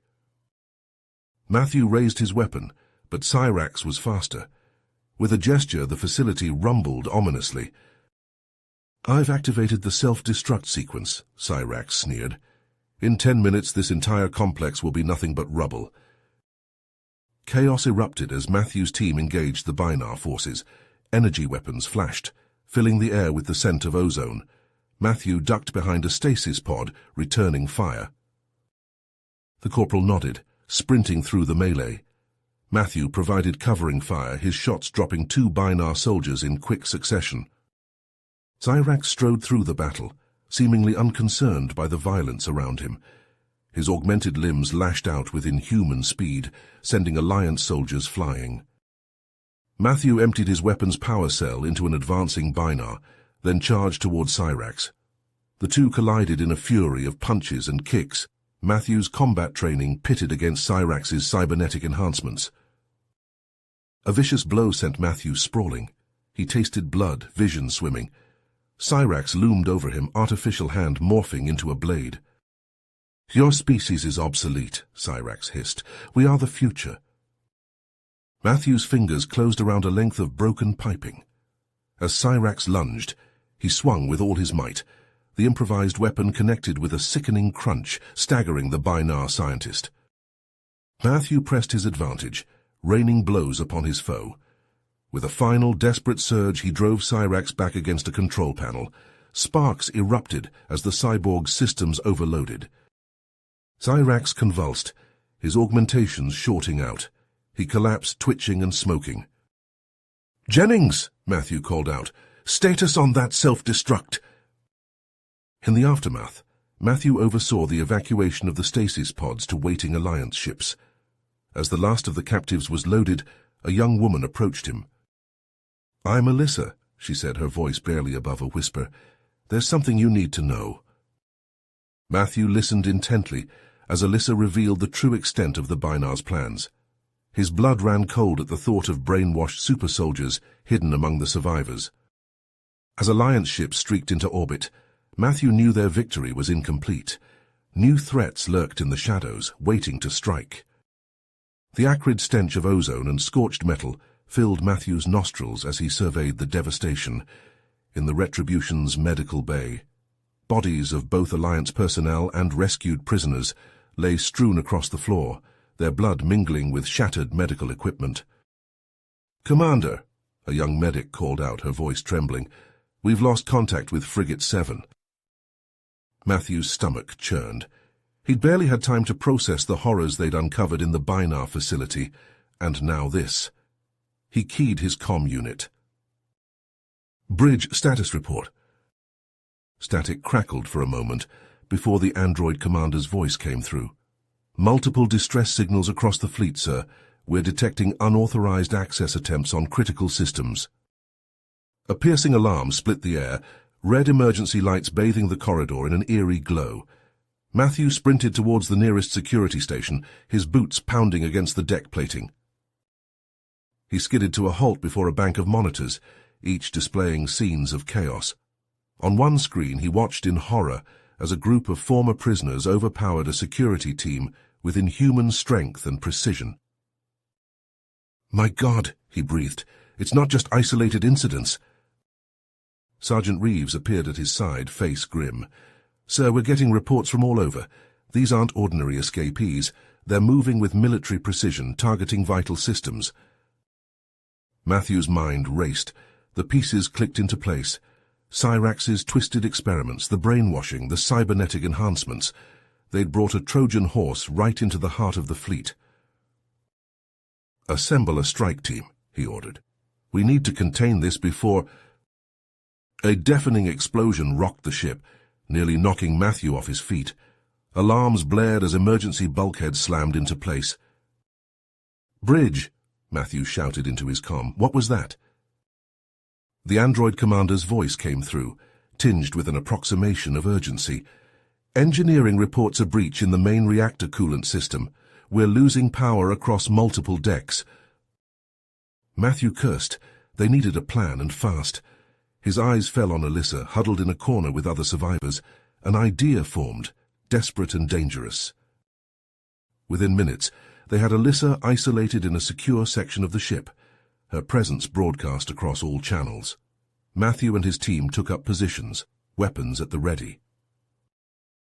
The wait was agonizing.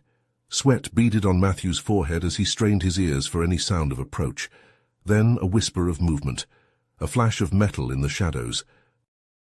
"Contact!" he roared, opening fire. Matthew ducked behind a fallen bulkhead, narrowly avoiding a burst of fire that melted the deck where he'd been standing. He popped up, squeezing off a series of shots that dropped one of the cyborg soldiers. They retreated down the corridor, fighting a running battle against the relentless onslaught. Matthew's lungs burned as he sprinted, the sounds of combat echoing all around him. They burst into the engineering section, the massive fusion reactor thrumming with power. Matthew slammed his hand on the emergency seal, massive bulkhead doors slamming shut behind them. "This is it," he growled to his remaining team members. "Hold the line." The rogue soldiers poured in, their augmented bodies twisting and leaping with inhuman agility. Matthew's team fought with desperate fury, but they were outmatched and outnumbered. Just as all seemed lost, a bone-shaking rumble filled the air. Klaxons blared as the compartment's atmosphere began to vent explosively into space. Fighting against the pull of vacuum, Matthew clawed his way to an emergency console. His fingers flew across the controls, overriding the venting sequence. With a hiss of equalizing pressure, atmosphere flooded back into the compartment. And Matthew sagged against the console, lungs heaving as he gulped in precious air. Around him, the bodies of friend and foe alike floated gently in the zero-G environment, a grim testament to the cost of their victory. As feeling returned to his numbed limbs, Matthew keyed his comm unit. "Bridge engineering is secure. What's our status?" The android commander's reply was grim. "Multiple hull breaches sealed, Commander, but we're detecting similar incidents across the fleet. This isn't over." Matthew closed his eyes, exhaustion warring with the weight of command. They'd won this battle, but at a terrible cost, and he knew with chilling certainty that there would be more to come. Matthew's breath came in ragged gasps as he circled Kravis on the command deck. The Binar warlord's imposing battle armor bore the scars of their fierce combat, deep gouges and scorch marks marring its once pristine surface. "You fight well for a human," Kravis sneered, his cybernetic eye glowing an ominous red, "but your species' time is at an end." Matthew didn't waste energy on a retort. He feinted left, then ducked under Kravis's sweeping blow. His phase blade struck true, slicing through a hydraulic line in the warlord's leg. Kravis stumbled, purplish fluid spraying from the wound. A triumphant grin spread across Matthew's face. Victory was within reach. He raised his weapon for a finishing strike. Kravis's hand shot out, faster than Matthew thought possible. The warlord's fingers closed around his throat, cybernetic strength threatening to crush his windpipe. With his free hand, the warlord tapped a series of commands into his armor's control pad. A shimmering energy field sprang to life around them both. Matthew clawed at the iron grip on his neck, black spots dancing at the edge of his vision. Through the haze of pain he saw Kravis's smirk of triumph. "My armor's power core is now in overload," the warlord growled. "In 30 seconds it will detonate with enough force to vaporize this entire deck. Your team, your hostages, all of them will die. Unless—" Kravis loosened his grip just enough for Matthew to rasp out a single word. "Unless?" "Unless you surrender unconditionally right now." Matthew's mind raced. His team was still working to free the hostages. If he could buy them just a little more time. He let his phase blade clatter to the deck. I surrender." Kravis's laughter boomed through the command center. "Pathetic. I expected more from the great Commander Matthews. The energy field dissipated. Kravis released his grip, shoving Matthew to his knees. A deafening explosion rocked the ship. Alarms blared as the deck pitched violently beneath them. Matthew seized his chance, snatching up his fallen weapon and rolling clear of Kravis's grasp. "What treachery is this?" Kravis roared. The main view screen flickered to life, revealing a scene of chaos in the hangar bay. Freed Alliance soldiers were fighting alongside Bynarr rebels, overwhelming Kravis's loyalist forces. Matthew allowed himself a grim smile. His team had come through. Now it was time to finish this. He lunged at Kravis, phase blade humming with deadly energy. The warlord parried with his armored gauntlet, sparks flying as they resumed their duel with renewed fury. Steel rang against energy blade, neither combatant willing to yield. Matthew felt his strength ebbing, muscles burning from the prolonged combat. But he couldn't falter. Not now. Not with so much at stake. Kravis pressed his attack, cybernetic limbs a blur of motion. "Your resistance is futile," he bellowed. "I am the future of this galaxy." Matthew ducked under a vicious swipe, feeling the air crackle as Kravis's energy-wreathed fist passed inches from his face. He countered with a desperate upward thrust, his phase blade finding a gap in the warlord's armor. Kravis howled in pain and fury as the energy weapon seared through flesh and circuitry. The warlord staggered back, systems sparking and sputtering. "It's over, Kravis," Matthew panted, leveling his blade at the Bynarr's throat. "Surrender, and I'll ensure you receive a fair trial." The warlord's eyes blazed with hatred. "Never," he spat. With his remaining functional arm, Kravis reached for a concealed panel on his armor. Matthew tensed, prepared for another trick, another bold strategy. Kravis's cybernetic eye flashed with malevolent intent. His armored gauntlet twitched, activating a hidden control panel. A sudden pulse of energy erupted from the warlord's suit, washing over Matthew in a wave of crackling blue light. Matthew's phase blade sputtered and died, the weapon systems overloaded by the unexpected surge. He stumbled back, momentarily blinded by the flash. Kravis seized the opening. His augmented limbs blurred into motion, raining down a barrage of punishing blows. Each strike landed with bone-jarring force, driving Matthew further across the command deck. "You're finished, human," Kravis snarled, his fist connecting with Matthew's ribs. Matthew gasped, the air driven from his lungs. He desperately tried to block, to evade, but Kravis's enhanced speed was overwhelming. A vicious uppercut sent Matthew sprawling, his head ringing from the impact. As Matthew struggled to rise, an earth-shaking explosion rocked the entire ship. Kravis staggered, his attack faltering. Alarms blared throughout the command center as multiple system failures cascaded across the displays. Matthew's team had come through. The precisely timed detonations they'd set ripped through the flagship's critical systems, throwing the vessel into chaos. Seizing his chance, Matthew snatched up his fallen phase disruptor. The prototype weapon hummed to life, its energy coils glowing with destructive potential. He took aim at the off-balance Kravis and fired. A blinding beam of energy lanced out, slicing through Kravis's armor like a blowtorch through ice. The warlord howled in agony as his cybernetic enhancements overloaded, sparks and smoke pouring from the gaping wounds. Kravis fell to one knee, his once pristine battlesuit now a smoking ruin. He glared at Matthew with undisguised hatred as the humans' team stormed onto the command deck, weapons trained on the fallen warlord. "It's over, Kravis," Matthew said, keeping his disruptor aimed squarely at the Bynarr's head.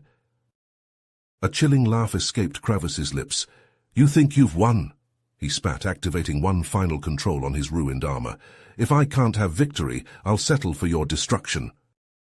Warning klaxons screamed to life as the ship's computer announced, "Warning, self-destruct sequence initiated. All personnel evacuate immediately." Matthew's blood ran cold. "Team, move out. We need to find the hostages and get off this ship now." They raced through the corridors of the massive vessel, battling pockets of Kravis's loyal troops.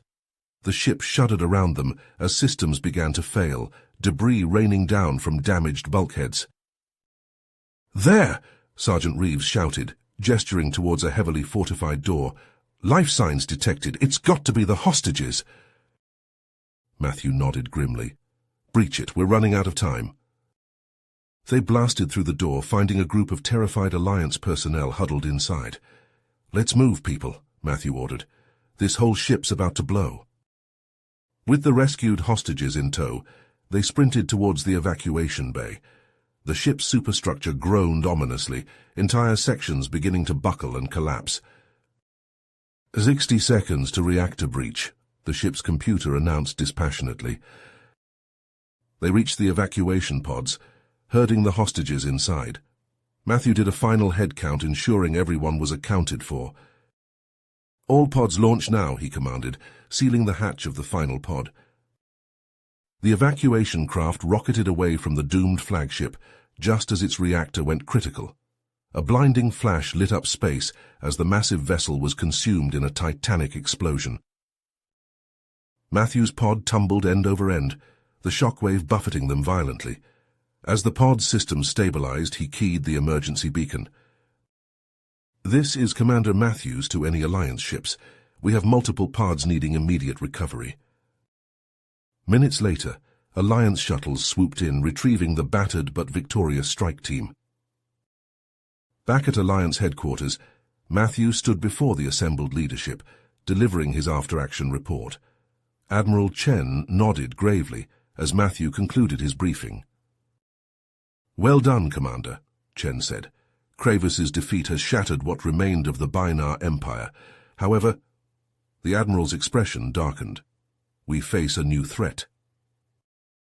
Matthew listened intently as Chen outlined intelligence reports of a mysterious alien species known as the Zaniri. Their advanced technology and unknown motives posed a potentially grave danger to the entire Alliance. As the briefing concluded, Matthew knew the battles ahead would test them like never before. The fate of multiple civilizations hung in the balance. Whatever the Zaniri were planning, he and his team would be ready to face it head-on. Matthew stood at the viewport of the Alliance flagship, his eyes fixed on the stars beyond. The victory against Kravis felt hollow now, overshadowed by the looming threat of the Zaniri. "Commander, we're approaching the outer markers of Zaniri-controlled space," Lieutenant Reeves reported from her station.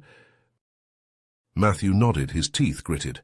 "Activate stealth systems. We can't risk detection." The recon mission pushed deep into enemy territory. Days stretched into weeks as they carefully mapped Zaniri movements, always one step ahead of alien patrols.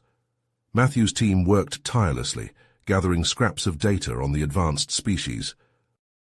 On the final day of their mission, alarms blared through the ship. "Zaniri scout vessel detected," Reeves shouted. "They've suffered some kind of malfunction." Matthew's mind raced. This was their chance.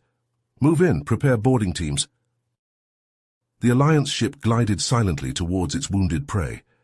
Matthew led the assault, his heart pounding as they breached the alien hull. Inside, they found twisted metal and flickering displays. The air crackled with strange energy. "Secure that technology," Matthew ordered, gesturing to what appeared to be the ship's core. "We need to get this back to Alliance space." With the prize secured, they raced back to friendly territory. Scientists swarmed over the captured vessel, their excitement palpable. "Commander, you need to see this." Dr. Liang, the lead researcher, called Matthew over. She pointed to a pulsing orb of energy. "This power source, it's harnessing particles we've only theorized about. The energy output is off the charts."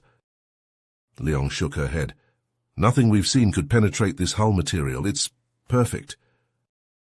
As the days passed, more revelations emerged. Faster-than-light communication, time distortion. The implications were staggering. Then came the reports from the outer colonies. Silence, then terror.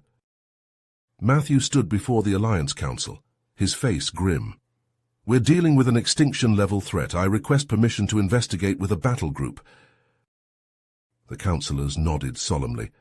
Hours later, Matthew's flotilla jumped to light speed. The first colony world was a nightmare made real. Glassy craters stretched to the horizon. No bodies, no survivors, just nothing. They pressed on to the next world, More devastation, but signs of a struggle. Spent energy cells, alien technology shattered and sparking. "Look there!" a Marine shouted, pointing to movement in the ruins. They found them huddled in the remains of a bunker. Colonists, militia, survivors.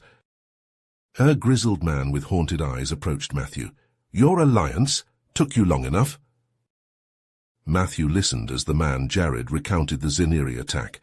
Energy weapons beyond imagining. Robotic drones that shrugged off conventional fire. "But we got some of the bastards," Jared said, a fierce pride in his voice. "They pulled back, don't know why." Matthew's team combed the battlefield, recovering fragments of Ziniri tech. Back on the ship, the scientists pored over every scrap. Dr. Liang burst into the command center, her eyes wild. "Commander, these devices, they're designed to manipulate space-time itself." Matthew felt a chill run down his spine. "You mean—" Ling nodded. "This isn't just about territory. The Ziniri are trying to rewrite reality." The implications hit Matthew like a physical blow. He keyed the comms to Alliance Command. "This is Commander Matthews. We're facing an existential threat. Recommend immediate mobilization of all available forces."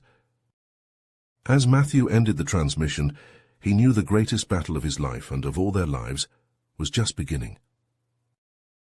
Matthew stood before the Alliance Council, his body tense with urgency. "We need to act now. The Ziniri facility raid uncovered tech beyond our worst fears." Admiral Chen leaned forward, her eyes sharp. "Explain, Commander." "Sir, we're looking at temporal manipulation on a galactic scale. The Ziniri have been playing puppet master for centuries." A murmur rippled through the room. Matthew continued, "We have authorization for a strike on their main research facility. My team's ready." Hours later, Matthew crouched in the shadows of towering alien architecture. Sergeant Reeves whispered into the comm, "Perimeter sensors neutralized, sir." They slipped past gleaming force fields, their stealth tech barely masking their heat signatures. The facility loomed ahead, a monument to Ziniri technological supremacy. A piercing alarm shattered the silence. Robotic sentries converged on their position, energy weapons powering up with an ominous hum. "Contact!" Matthew shouted, diving for cover as searing bolts of energy scorched the air around him. His team returned fire, their weapons seeming woefully inadequate against the drone's adaptive shielding. Each hit barely slowed the relentless advance. Matthew's mind raced. He reached for the EMP device strapped to his belt. "Reeves, on my mark!" He hurled the device into the midst of the drones. "Now!" A blinding flash erupted, followed by the satisfying sound of mechanical systems failing. The drones crashed to the ground, inert. "Move," Matthew ordered, leading the charge deeper into the facility. They encountered increasingly sophisticated defenses. Shimmering force fields blocked their path. Matthew watched in horror as one of his men brushed against a barely visible energy grid, his body disintegrating instantly. "Stay sharp," he barked, fighting to keep his voice steady. After what felt like hours of intense combat, they breached the central research complex. Matthew's blood ran cold at the sight before him. Rows of stasis pods stretched into the distance, each containing a motionless alien form. Some were clearly mid-experiment, cybernetic implants jutting from twisted flesh. "By all that's holy!" Reeves breathed, her face pale. "You've come far, humans," it said, its voice resonating unnaturally. "But you understand so little." Matthew raised his weapon. "We know enough. You're manipulating time itself." The Ziniri's mouth twisted into something resembling a smile. "For millennia, we've guided the course of galactic history. Every major technological breakthrough, every evolutionary leap, all part of our grand design." Matthew's mind reeled at the implications. The scientist continued, "Your species, your entire alliance, are but pawns in a game spanning eons." Suddenly alarms blared. The facility shuddered violently. "Failsafe activated," the Ziniri said calmly. "This complex will implode, taking you with it." Matthew's instincts kicked in. "Fall back. We need to evacuate now." They ran through collapsing corridors, the implosion wave nipping at their heels. Just as they reached the extraction point, a wall of heavy assault drones blocked their path. "Everyone through," he shouted, activating the device. A shimmering rift tore open in the air before them. One by one, his team leapt through. Matthew was last, unleashing the full power of the device as he crossed the threshold. Reality bent and twisted. For an instant, Matthew felt his very atoms scattered across time and space. Then, with a lurch, he found himself sprawled on the deck of an Alliance vessel, light years from the Zaneri facility. His team lay around him, dazed but alive. As Alliance scientists pored over the captured Zaneri tech, a terrifying realization dawned. Matthew watched in horror as sensor readings showed temporal anomalies spreading across the galaxy like cracks in glass. He turned to Admiral Chen, his voice grim. "Sir, we may have won the battle, but the war for reality itself has only just begun." Matthew blinked, his vision swimming as he tried to focus on his surroundings. The last thing he remembered was the blinding flash of the temporal rift tearing his ship apart. Now, he found himself in a cavernous chamber, unlike anything he'd ever seen. The walls pulsed with an otherworldly energy, shifting and rippling like living metal. Strange symbols and equations flowed across every surface, constantly rearranging themselves into new patterns. Matthew's head throbbed as he tried to make sense of it all. "Be at ease, Matthew of the Alliance," a voice resonated through the chamber. "You are safe here." Matthew spun around, searching for the source of the voice. His eyes widened as he saw a group of beings unlike any he'd encountered before. They seemed to flicker in and out of existence, their forms blurring at the edges, as if they weren't fully anchored to this reality. The apparent leader stepped forward, its features coalescing into something vaguely humanoid. "I am Zareth, keeper of the temporal nexus. We have been watching you and your people for a very long time." Matthew's hand instinctively went to his sidearm, but he found nothing there. Zareth raised a shimmering appendage. "Weapons have no place here, Matthew. We mean you no harm." "Where am I?" Matthew demanded, his voice hoarse. "What happened to my crew?" Zareth's form rippled with what might have been a sigh. "Your vessel was caught in the backlash of the temporal rift. We were able to extract you, but I'm afraid your crew—" Matthew's stomach dropped. "Are they—" "Not dead," Zareth clarified quickly, "but scattered across the time stream. Rescuing them will be complicated." Matthew's mind reeled as he processed this information. "The rifts, they're tearing the galaxy apart. We were trying to stabilize them." Zareth nodded gravely. "The Zaneri's meddling has destabilized the very fabric of space-time. But you, Matthew, may be the key to setting things right." "Me? How?" "Your exposure to the temporal energies has awakened a latent ability within you," Zareth explained. "You can now perceive and navigate the currents of time itself. A rare gift, but one that comes at great cost." Matthew's head throbbed again, and suddenly he was assaulted by a cascade of images. He saw countless possible futures unfolding before him, worlds consumed by entropy, civilizations rising and falling in the blink of an eye, the Zaneri's influence spreading like a cancer across reality. "What you're experiencing is overwhelming, I know," Zareth said. "But with our guidance you can learn to control it, to use it." Matthew looked up at the being, his purpose hardening. "Teach me. Whatever it takes, I have to stop the Zaneri and save my people." Zareth's form shimmered with approval. "Then let us begin. The fate of all realities hangs in the balance, and time itself is running out." As Matthew took his first steps into this new reality, he knew the greatest challenge of his life lay ahead. The temporal rifts continued to tear across the galaxy, and somewhere out there his scattered crew needed him. With the Ancient Order's knowledge and his newfound abilities, Matthew steeled himself for the battles to come, not just for the Alliance, but for the very fabric of existence itself. Matthew stood before the Alliance High Command, his body still thrumming with the residual energy of his journey through the temporal nexus. The gathered admirals and politicians leaned forward, their faces etched with concern as Matthew laid out his audacious plan. "We have the technology," Matthew said, gesturing to the Zaneri artifacts arrayed on the table. "With these we can build a chronostabilization matrix, a network of temporal anchors to counteract the Zaneri's experiments." Admiral Chen's eyes narrowed. "And you're certain this will work?" Matthew nodded, remembering Zareth's teachings. "It's our best shot at halting the spread of temporal anomalies." The room erupted in a flurry of activity as the plan was set in motion. Within days, construction crews were deployed to remote outposts across the galaxy. Matthew oversaw the installation of the first anchor, a gleaming spire that pulsed with otherworldly energy. As the Matrix came online, Matthew watched from the command center as the first temporal rift was sealed. The swirling vortex of distorted space-time shrank, collapsing in on itself with a flash of light. Their elation was short-lived. Alarms blared as sensors detected a massive anomaly tearing open in the Orion cluster. Matthew's blood ran cold as he saw the readings.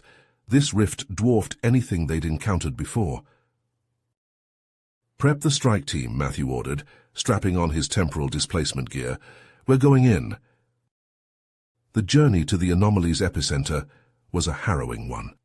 Matthew's ship bucked and shuddered as it navigated the turbulent currents of warped space-time. Through the view screen, he saw entire star systems twisted into impossible shapes. "Shields at 30%, Reeves called out, her fingers dancing across the controls. "We can't take much more of this." Matthew gritted his teeth. "Push us through, we have to reach the deployment zone." With a final lurch, they broke through into a pocket of calm at the anomaly's heart. Matthew gave the order, and a salvo of temporal anchors launched from the ship's bays.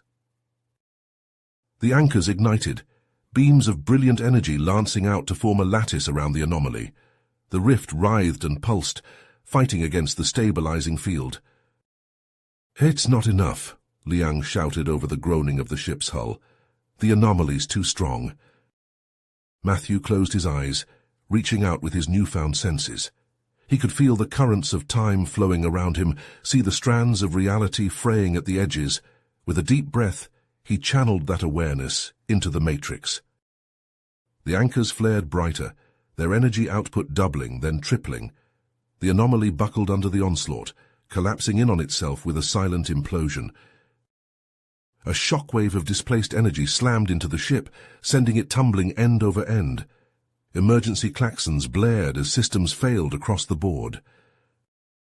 "Brace for impact," Matthew yelled, clutching his chair as the vessel plummeted towards a nearby planet. They crash-landed in a field of strange, iridescent flora. As Matthew pulled himself from the wreckage, he saw the sky above shimmer and stabilize. The chrono-stabilization matrix had worked. In the days that followed, Matthew oversaw the expansion of the matrix. More outposts were built, more rifts sealed. For a moment, it seemed they might actually win this war. Then came reports of entire systems going dark. Alliance fleets vanishing without a trace. The Zaneri had changed tactics, deploying localized time dilation fields that trapped their victims in bubbles of near-frozen time. Matthew pored over captured Zaneri tech, working alongside the Alliance's top scientists to develop a countermeasure. The result was a crude but effective temporal displacement drive, capable of punching through the time traps. "This is our chance," Matthew told his strike team as they prepared to breach a Zaneri-controlled system. "We take out their time dilation generator, we free our people." The mission was chaos from the start. As they emerged from their temporal bubble, Matthew saw Alliance ships suspended in mid-battle, energy weapons frozen mid-burst.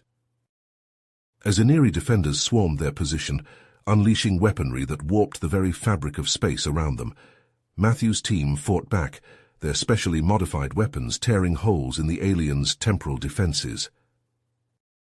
They fought their way to the planet's surface, to the massive tower housing the time dilation generator. Matthew placed the charges himself, his hands steady despite the stakes. "Fire in the hole," he shouted, diving for cover, as the explosion ripped through the facility. Time snapped back into place like a rubber band. Alliance ships roared to life, their crews disoriented but alive. Matthew's comm crackled with the voices of liberated captains, expressing confusion and gratitude in equal measure. As they escaped the system, Matthew knew this was only the beginning. The Zeniri would retaliate, and the next battle would be even more devastating. But for now, they had hope. And in this war that spanned time itself, hope was the most powerful weapon of all. Matthew's boots clanked against the metal deck as he strode purposefully through the Alliance flagship. The air crackled with tension as crew members rushed to their stations, preparing for the most daring assault in human history.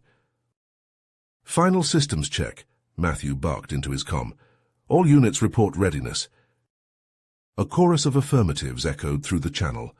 Matthew felt the weight of responsibility pressed down on him as he reached the launch bay. His elite strike team stood at attention, their faces grim beneath advanced chrono-shielding helmets. "This is it," Matthew addressed them. "Everything we've fought for comes down to this moment. We take out the Zeniri's temporal nexus. We save reality itself." The bay doors slid open, revealing the swirling chaos of distorted space-time surrounding the massive Zeniri complex. Matthew activated his temporal displacement drive, feeling the familiar tingle as his body phased slightly out of sync with normal space-time. "Go, go, go," he shouted. They leapt into the void, their drives propelling them through layers of chronostatic defenses. Alarms blared as they breached the outer perimeter. Robotic sentries swarmed towards them, their weapons spitting streams of temporal energy. Matthew's team scattered, taking cover behind twisted chunks of reality. He popped up, firing his chrono rifle. The blast caught a sentry square in the chest, causing it to age rapidly and crumble to dust. They fought their way through corridor after corridor of increasingly sophisticated defenses. Matthew's breath came in ragged gasps as he ducked under a beam of concentrated temporal energy. The air itself seemed to warp and twist around them as they penetrated deeper into the complex. Finally, they reached the central chamber. Matthew's eyes widened as he beheld the temporal vortex, a writhing maelstrom of pure chrono-energy barely contained by shimmering fields of exotic matter. His team sprang into action, setting up the specialized devices around the perimeter of the vortex. The air hummed with building energy as the disruptors powered up. Suddenly, alarms blared. The chamber shook as waves of Zeniri reinforcements poured in. Combat drones filled the air, their weapons blazing. Zeniri shock troopers in bulky exosuits stormed forward, temporal distortion fields warping reality around them. "Split up," Matthew ordered.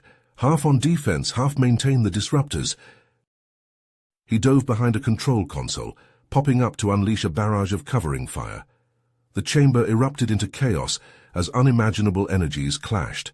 Matthew watched in awe as a Zeniri trooper aged decades in seconds, his exosuit crumbling to dust around him. Through the pandemonium, Matthew's trained eye caught a crucial detail. The Zeniri's reality anchors, massive pylons of exotic technology, remained stationary throughout the battle. "That's it," he muttered. "Team 2, concentrate fire on the leftmost anchor. Overload it." His squad executed the order flawlessly. A focused barrage of chrono-disruptors slammed into the anchor. For a moment, nothing happened. Then, with a deafening crack, the anchor ruptured. The resulting shockwave sent everyone sprawling.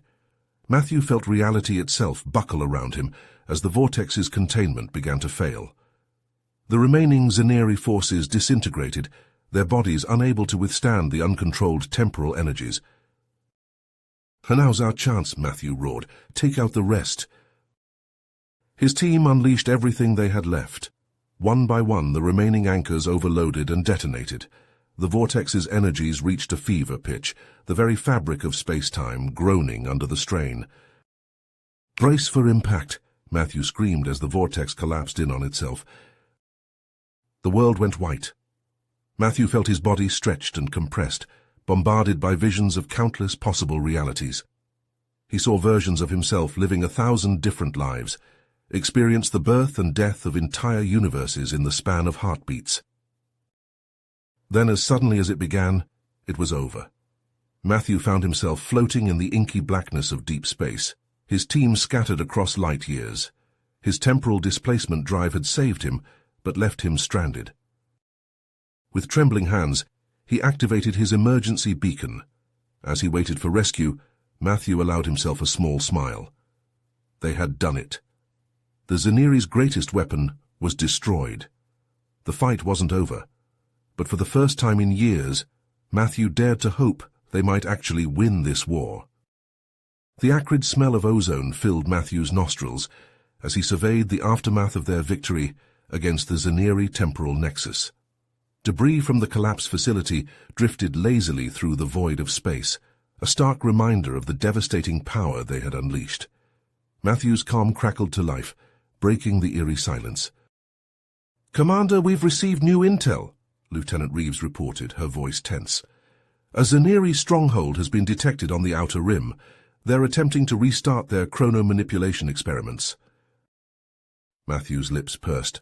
"Assemble the strike team. We move immediately." Hours later, Matthew stood before a group of hardened veterans, their faces etched with the scars of countless temporal battles. He activated a holographic display, revealing the layout of the Zaneri base. "We'll use their own tech against them," Matthew explained, holding up a captured Zaneri device. "This temporal displacement drive will get us close. Once we're in, we hit hard and fast." The team nodded grimly, checking their weapons one last time. Matthew felt the familiar tingle of chrono energy wash over him as he activated the drive. Reality blurred, then snapped back into focus. They had arrived mere kilometers from the Zaneri base. Alarms blared. The sky darkened as swarms of combat drones descended upon them, their metallic bodies gleaming in the alien sun. Energy weapons discharged, filling the air with crackling bolts of chrono-disrupting power. "Incoming!" shouted Sergeant Voss, diving for cover behind a twisted piece of terrain. Matthew's rifle hummed to life, spitting out rapid-fire bursts of concentrated temporal energy. A drone exploded in mid-air, its debris freezing in place as localized time distortions took hold. They fought their way forward, step by grueling step. The air itself seemed to warp and twist around them, a side effect of the intense chrono-energies being unleashed. Matthew watched as a volley of enemy fire aged a nearby rock formation to dust in seconds. Finally, they reached the outer wall of the Zaneri base. As they breached the perimeter, Matthew's triumphant grin faded. They found themselves trapped in a maze of shimmering force fields and crackling disintegration grids. "Deploy field disruptors," Matthew ordered, pulling a cluster of devices from his pack.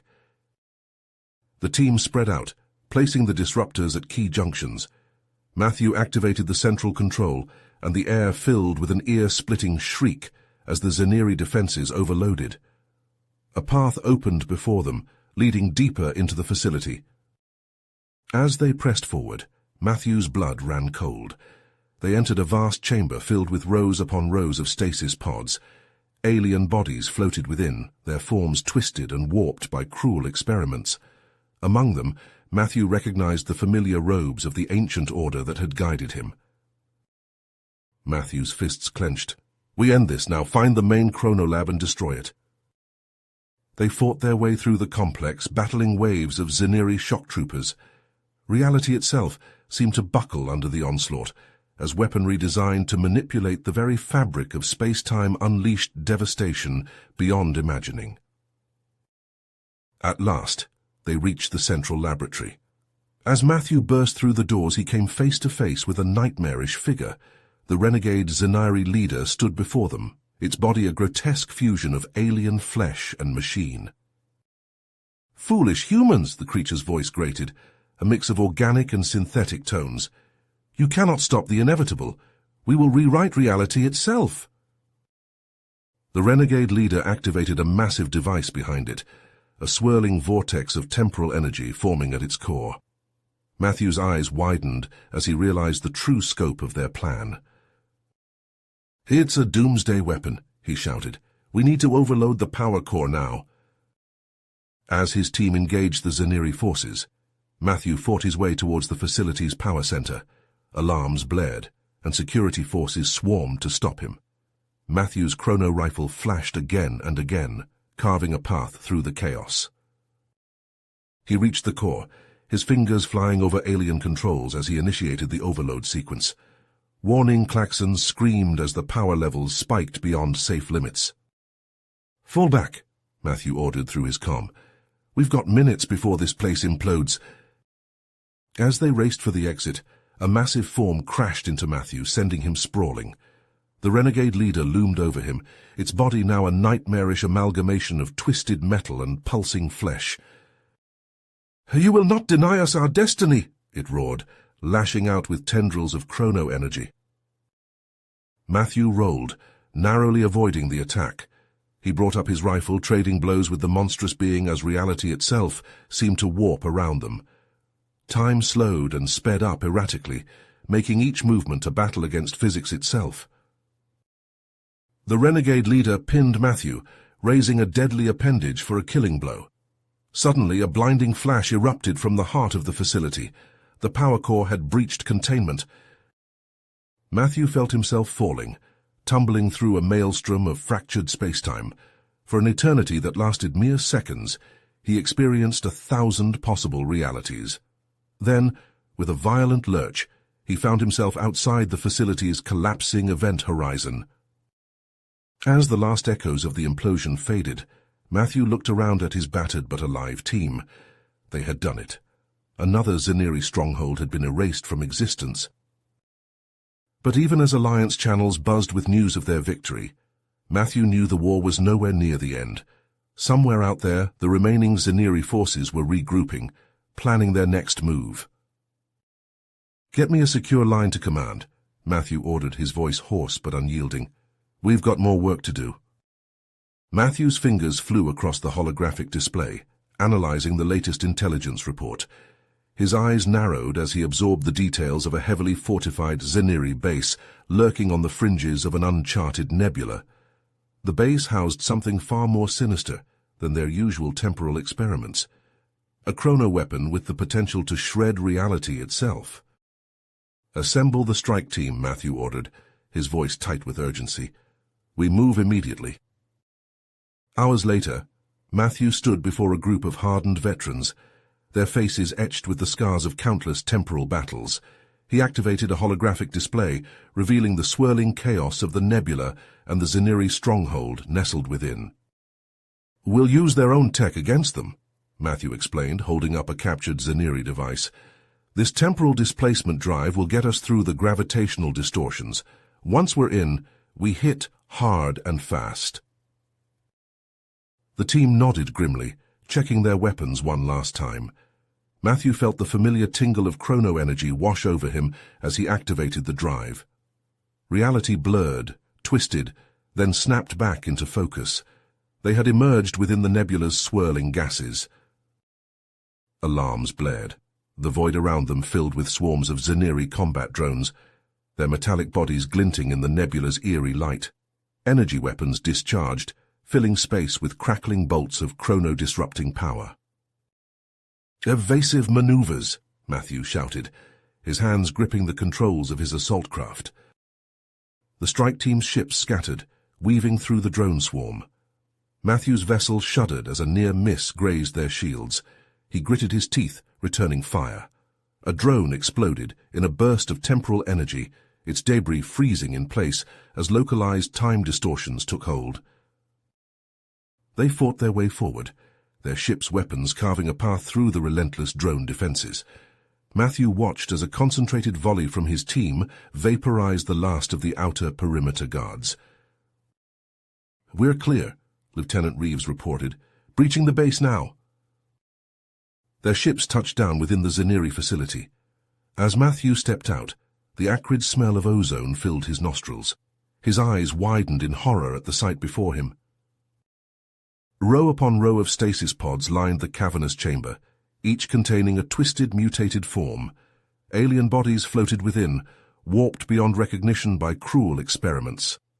Among them, Matthew recognized the tattered robes of the ancient temporal order that had once guided him. "By all that's holy," Sergeant Voss whispered, his voice choked with revulsion. Matthew's fists clenched, rage boiling within him. "We end this now. Push forward to the main lab." They fought their way deeper into the complex, battling waves of Zanari security forces and robotic sentries. Reality itself seemed to buckle under the onslaught, as weaponry designed to manipulate the very fabric of space-time unleashed devastation beyond imagining. At last they reached the central laboratory. Matthew burst through the doors, coming face to face with a nightmarish figure. The renegade Zaniri commander stood before them, its body a grotesque fusion of alien flesh and machine. "Foolish humans," the creature's voice grated, a mix of organic and synthetic tones. "You're too late. Our weapon will tear the very fabric of space-time asunder." The commander activated a massive device behind it, a swirling vortex of temporal energy forming at its core. Matthew's eyes widened as he realized the true scope of their plan. His team sprang into action, hurling specialized chronometric disruptor charges at the weapon. The air filled with crackling energy as the charges detonated, overloading the weapon's power conduits. Alarms blared as containment fields began to fail. The renegade commander howled in fury, its cybernetic limbs lashing out with deadly precision. "If I can't reshape reality, I'll erase you from it entirely." A massive screen flickered to life, displaying a countdown. Matthew's blood ran cold as he realized what it meant, an antimatter warhead, primed to obliterate the entire facility. "Fall back," Matthew ordered. "We need to find that warhead." They raced through the twisting corridors of the base, fighting off waves of Zaniri defenders. Time seemed to stretch and contract around them as the malfunctioning chrono-weapons' energies leaked throughout the facility. With seconds to spare, they breached the final chamber. The antimatter warhead pulsed with ominous energy, its countdown ticking ever closer to zero. Matthew's team moved to disable it, only to find their path blocked by the renegade commander itself. The cybernetically enhanced Zaniri unleashed a barrage of temporal distortion blasts, warping the very air around them. Matthew ducked and weaved, feeling the hairs on his arms stand on end, as a blast of temporal energy missed him by mere inches. In an audacious attempt, Matthew charged forward. His chrono rifle clashed against the commander's cybernetic arms, sparks flying as they grappled. With a primal roar, Matthew brought his weapon down in a crushing blow, severing the commander's primary neural linkages. The Zaniri leader collapsed, its once fearsome form reduced to a twitching mass of broken machinery and alien flesh. Matthew wasted no time, racing to the antimatter warhead's control panel. His fingers flew across the alien interface, sweat beading on his brow as he worked to override the detonation sequence. The countdown reached single digits. 3, 2, 1. Matthew let out a breath he didn't realize he'd been holding. The countdown froze, the warhead's ominous glow fading to nothing. "We did it," Corporal Chen breathed, her voice filled with relief and disbelief in equal measure. "Not yet," Matthew replied grimly. "Plant the charges, we're taking this whole place down." Minutes later, they raced back to their ships. Behind them, carefully placed explosives detonated, obliterating the chrono laboratory and the experimental weapon within. The shockwave rippled through the nebula, distorting space-time and opening a temporary rift. "All ships jump now," Matthew ordered. They plunged into the rift, reality twisting around them as they escaped the collapsing facility. When they emerged, the nebula was far behind them, the Zaniri base nothing more than scattered atoms. Back at Alliance headquarters, the mood was one of cautious celebration. Matthew stood before the assembled leaders, delivering his report. The Zaniri had been dealt a crippling blow, but the war was not nearly finished. "We've received new intelligence," Admiral Zhao announced, her face grim. "A well-entrenched Zaniri cell has been detected in a remote star system.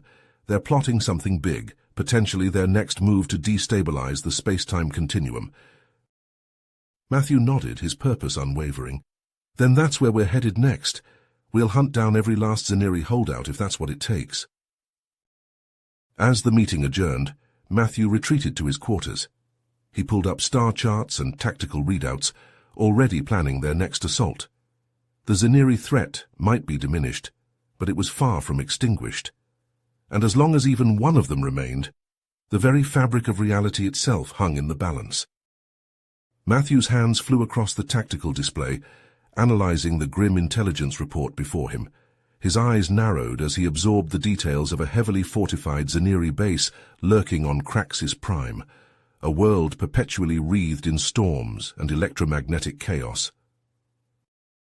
"Assemble the strike team," Matthew ordered, his voice tight with urgency.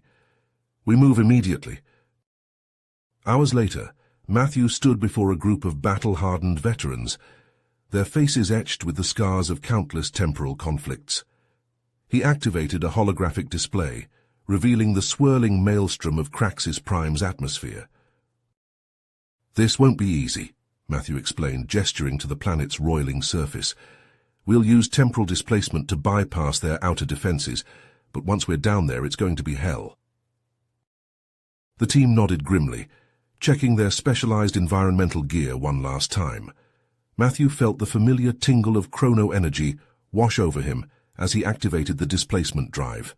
Reality blurred, twisted, then snapped back into focus. They had emerged within Craxis Prime's raging storm system. Lightning crackled around them, the wind howling with fury as they touched down on the planet's surface. Almost immediately, swarms of Zaneri combat drones descended upon them, their metallic bodies glinting in the storm's eerie light. "Incoming!" Sergeant Voss shouted, his plasma rifle spitting bolts of superheated energy at the approaching swarm. Matthew ducked as a drone's energy blast seared the air above his head.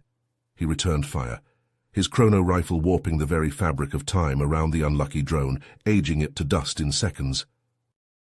They fought their way forward, the driving rain and howling wind making every step a battle. Matthew watched as a concentrated volley from his team vaporized the last of the outer perimeter guards, revealing a series of heavily shielded bunker complexes stretching out before them. Matthew's mind raced, analyzing their options. His eyes fell on the specialized tunneling equipment they'd brought along. "We go under," he decided. "Prep the borer." The team assembled the massive tunneling device, its drill head glowing with temporal energy. As they activated it, the ground beneath their feet began to give way, opening a passage into the depths of Craxis Prime. They descended into darkness, the rumble of the storm fading above them. For days they navigated a treacherous maze of subterranean caverns and lava tubes, the oppressive heat and sulphurous fumes taking their toll. Finally they breached the inner sanctum of the Zaneri base. As they emerged into a vast, artificially constructed cavern, Matthew's breath caught in his throat. Before them stood a massive temporal reactor, its core pulsing with otherworldly energy. Matthew's eyes widened as he realized the true scope of the Zaneri plan. "A reality destabilizer," he breathed. "If they activate that thing, it could unravel the entire space-time continuum." As they moved to sabotage the reactor's systems, a bone-chilling screech echoed through the cavern. A contingent of Zaneri shock troopers poured from hidden alcoves, led by a figure that defied description. The Zaneri commander's body was a nightmare of twisted flesh and pulsing machinery, warped beyond recognition by its own temporal experiments. The air itself seemed to warp and twist as the two forces clashed. Matthew watched in horror as temporal distortion blasts from the Zaneri weapons aged his comrades decades in seconds, their bodies withering before his eyes. Gritting his teeth against the assault, Matthew charged forward. His chrono rifle clashed against the commander's cybernetic limbs, sparks flying as they grappled. With a primal roar, Matthew brought his weapon down in a crushing blow, severing the commander's primary neural linkages. The twisted Zaneri collapsed, its once fearsome form reduced to a twitching mass of broken machinery and alien flesh. As the remaining Zaneri forces faltered, Matthew's team redoubled their efforts on the reactor. "We've done it!" Sergeant Voss shouted triumphantly as the reactor's systems began to overload. "Everyone to me now," he shouted, activating his personal temporal displacement drive. As his team gathered around him, Matthew made a split-second decision. With no time for all of them to escape, he poured every ounce of power into the drive, tearing open a localized rift in space-time.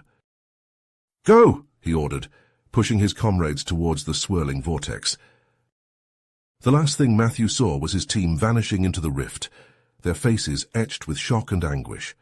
Then the world around him exploded into a maelstrom of fractured reality as the reactor detonated.